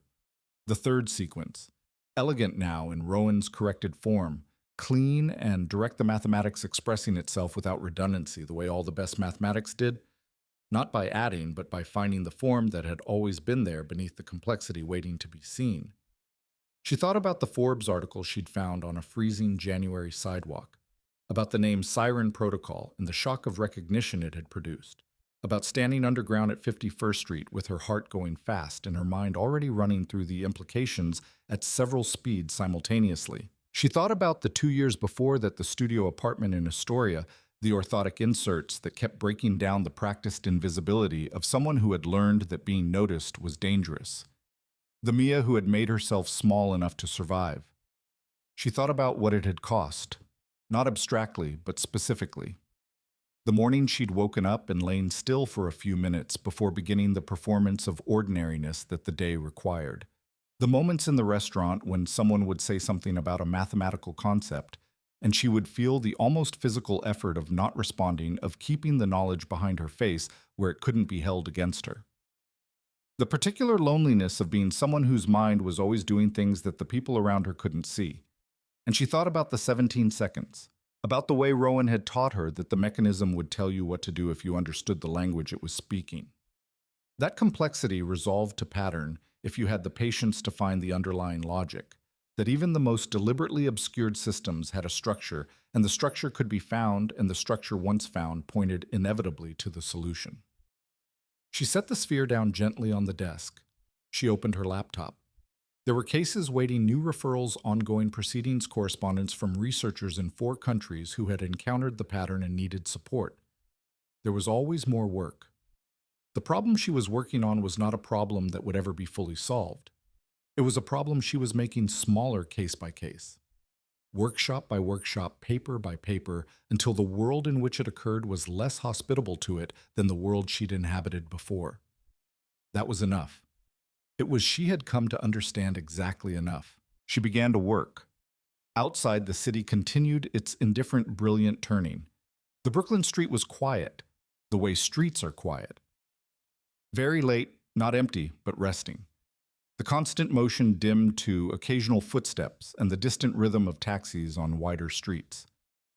Dr. Maya Hart worked in the quiet of it, in the light of her own choosing, in the place she had built from the ruins of what had been taken from her. The sphere caught the lamp's light on the corner of the desk and scattered it in small harmonic patterns across the ceiling, the physics of a corrected design, the mathematics of a recovered truth. It was almost midnight. She had never felt more awake. The summer brought new cases, new complexities, new instances of the same essential wrong committed in different circumstances with different instruments. A composer whose score had been sampled without attribution, and then defended by a corporation that could afford more lawyers than she could imagine. A small biotech startup, whose founders had been systematically pushed out of their own company through a combination of manufactured compliance violations and strategic debt management, a maneuver so similar to what had been done to Maya's academic career that reading the case file produced a flash of recognition that was almost physical. Each case was different. The same pattern.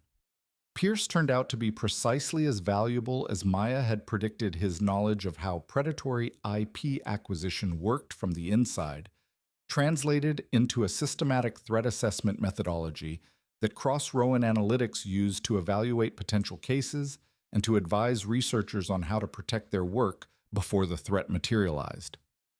He worked with an intensity that Maya recognized as the channeling of guilt into purpose, and she let it be that without comment, because purpose built from guilt was still purpose, and what mattered was the result.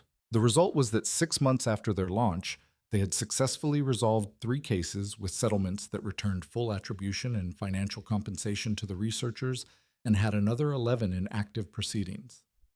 6 months after that, the number was 30. Columbia University approached Maya about the endowed chair they wanted to create in her name. She accepted on the condition that the chairholder's primary obligation was to teach, not to publish, not to secure grant funding, not to manage graduate students toward academic outcomes that reflected well on the institution, but to teach in the way that Rowan had taught, with the understanding that knowledge was most valuable when it was passed directly from one person to another.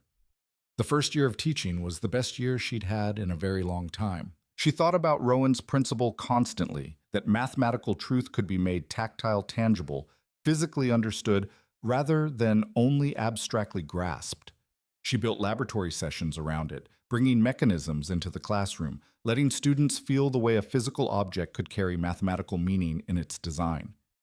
Some of them didn't get it. Some of them got it immediately.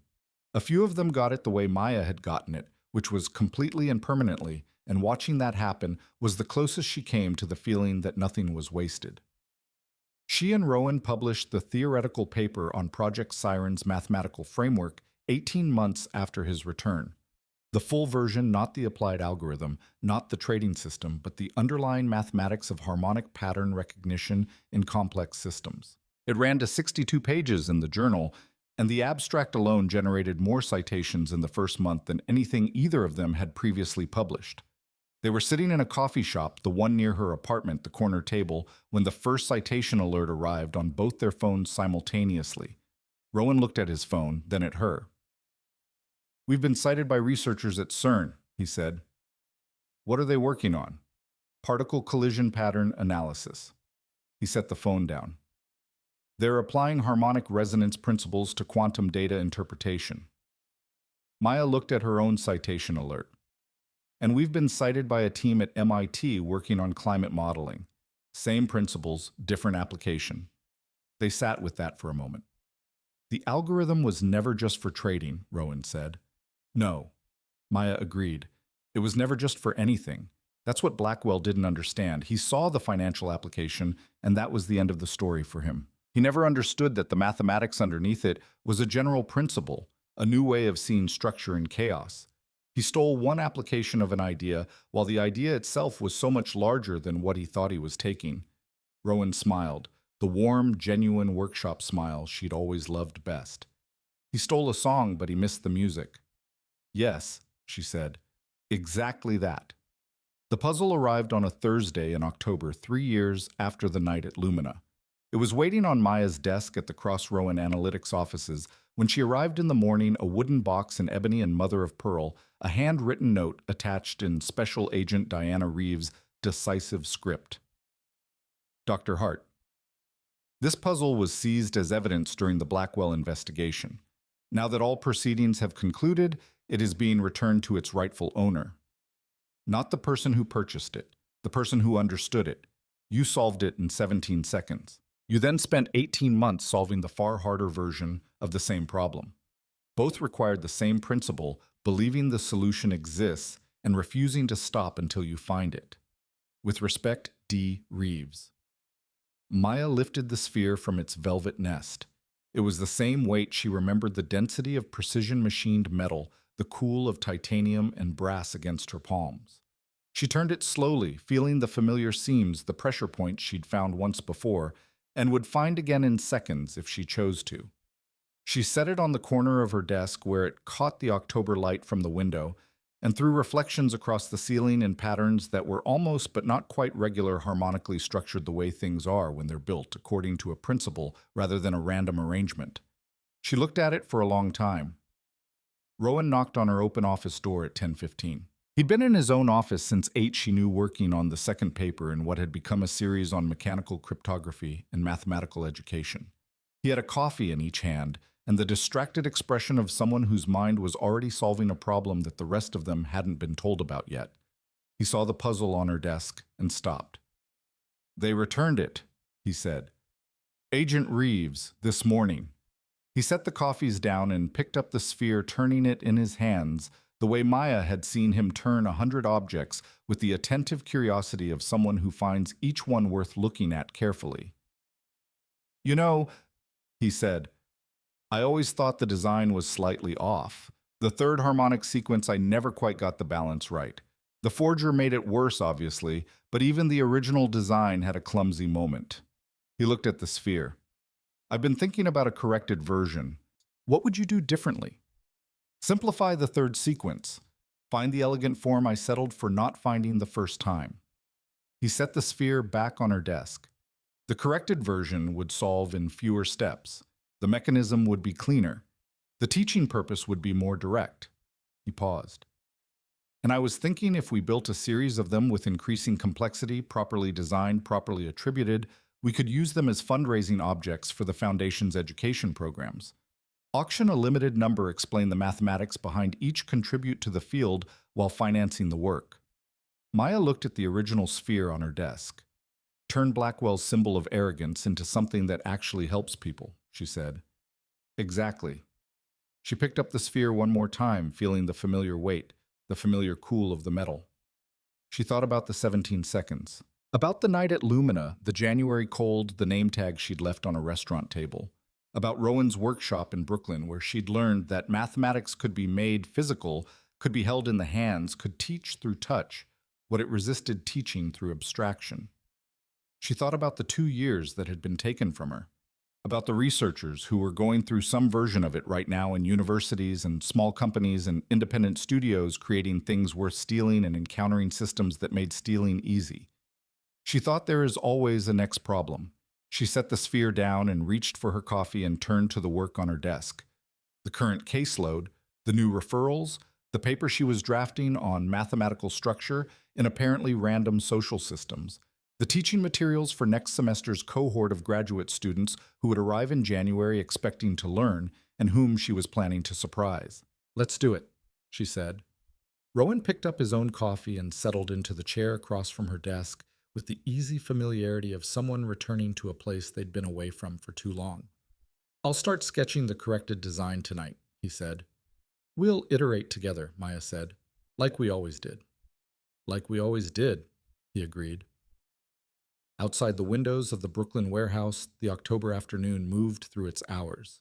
The light shifted on the whiteboard equations, casting them in different angles as the sun declined. The city went about its business, oblivious, brilliant, full of secrets, and full of truths that were simply waiting for someone to find the right pattern, apply the right pressure, and let the mechanism complete itself. Some puzzles solved in 17 seconds. Others took years, cost everything, demanded the kind of stubborn, patient, absolute refusal to accept that unsolvable meant impossible. But the principle was the same. Maya Hart was a mathematician. She understood principles. She understood that the same truth that governed a sphere of precision-machined metal governed the larger structures of what had happened to her, that the apparent complexity of Blackwell's deception, like all apparent complexity, had underlying order, and that the order, once understood, made the solution inevitable. She had found the solution. She was building now the thing that came after solutions, the structure that made the next problem easier, the next researcher less alone, the next theft harder to complete and easier to expose. She worked. The city turned around her. The light on the equations shifted. The sphere on the corner of her desk caught the last of the afternoon light and scattered it in small, brilliant fragments across the walls of the room. Some things, once broken into their true components, turn out to be more beautiful than they were whole. Dr. Maya Hart, who had once tried very hard to disappear and had finally irreversibly remembered how to be present, she knew that. She had always known it. She just needed 17 seconds to prove it.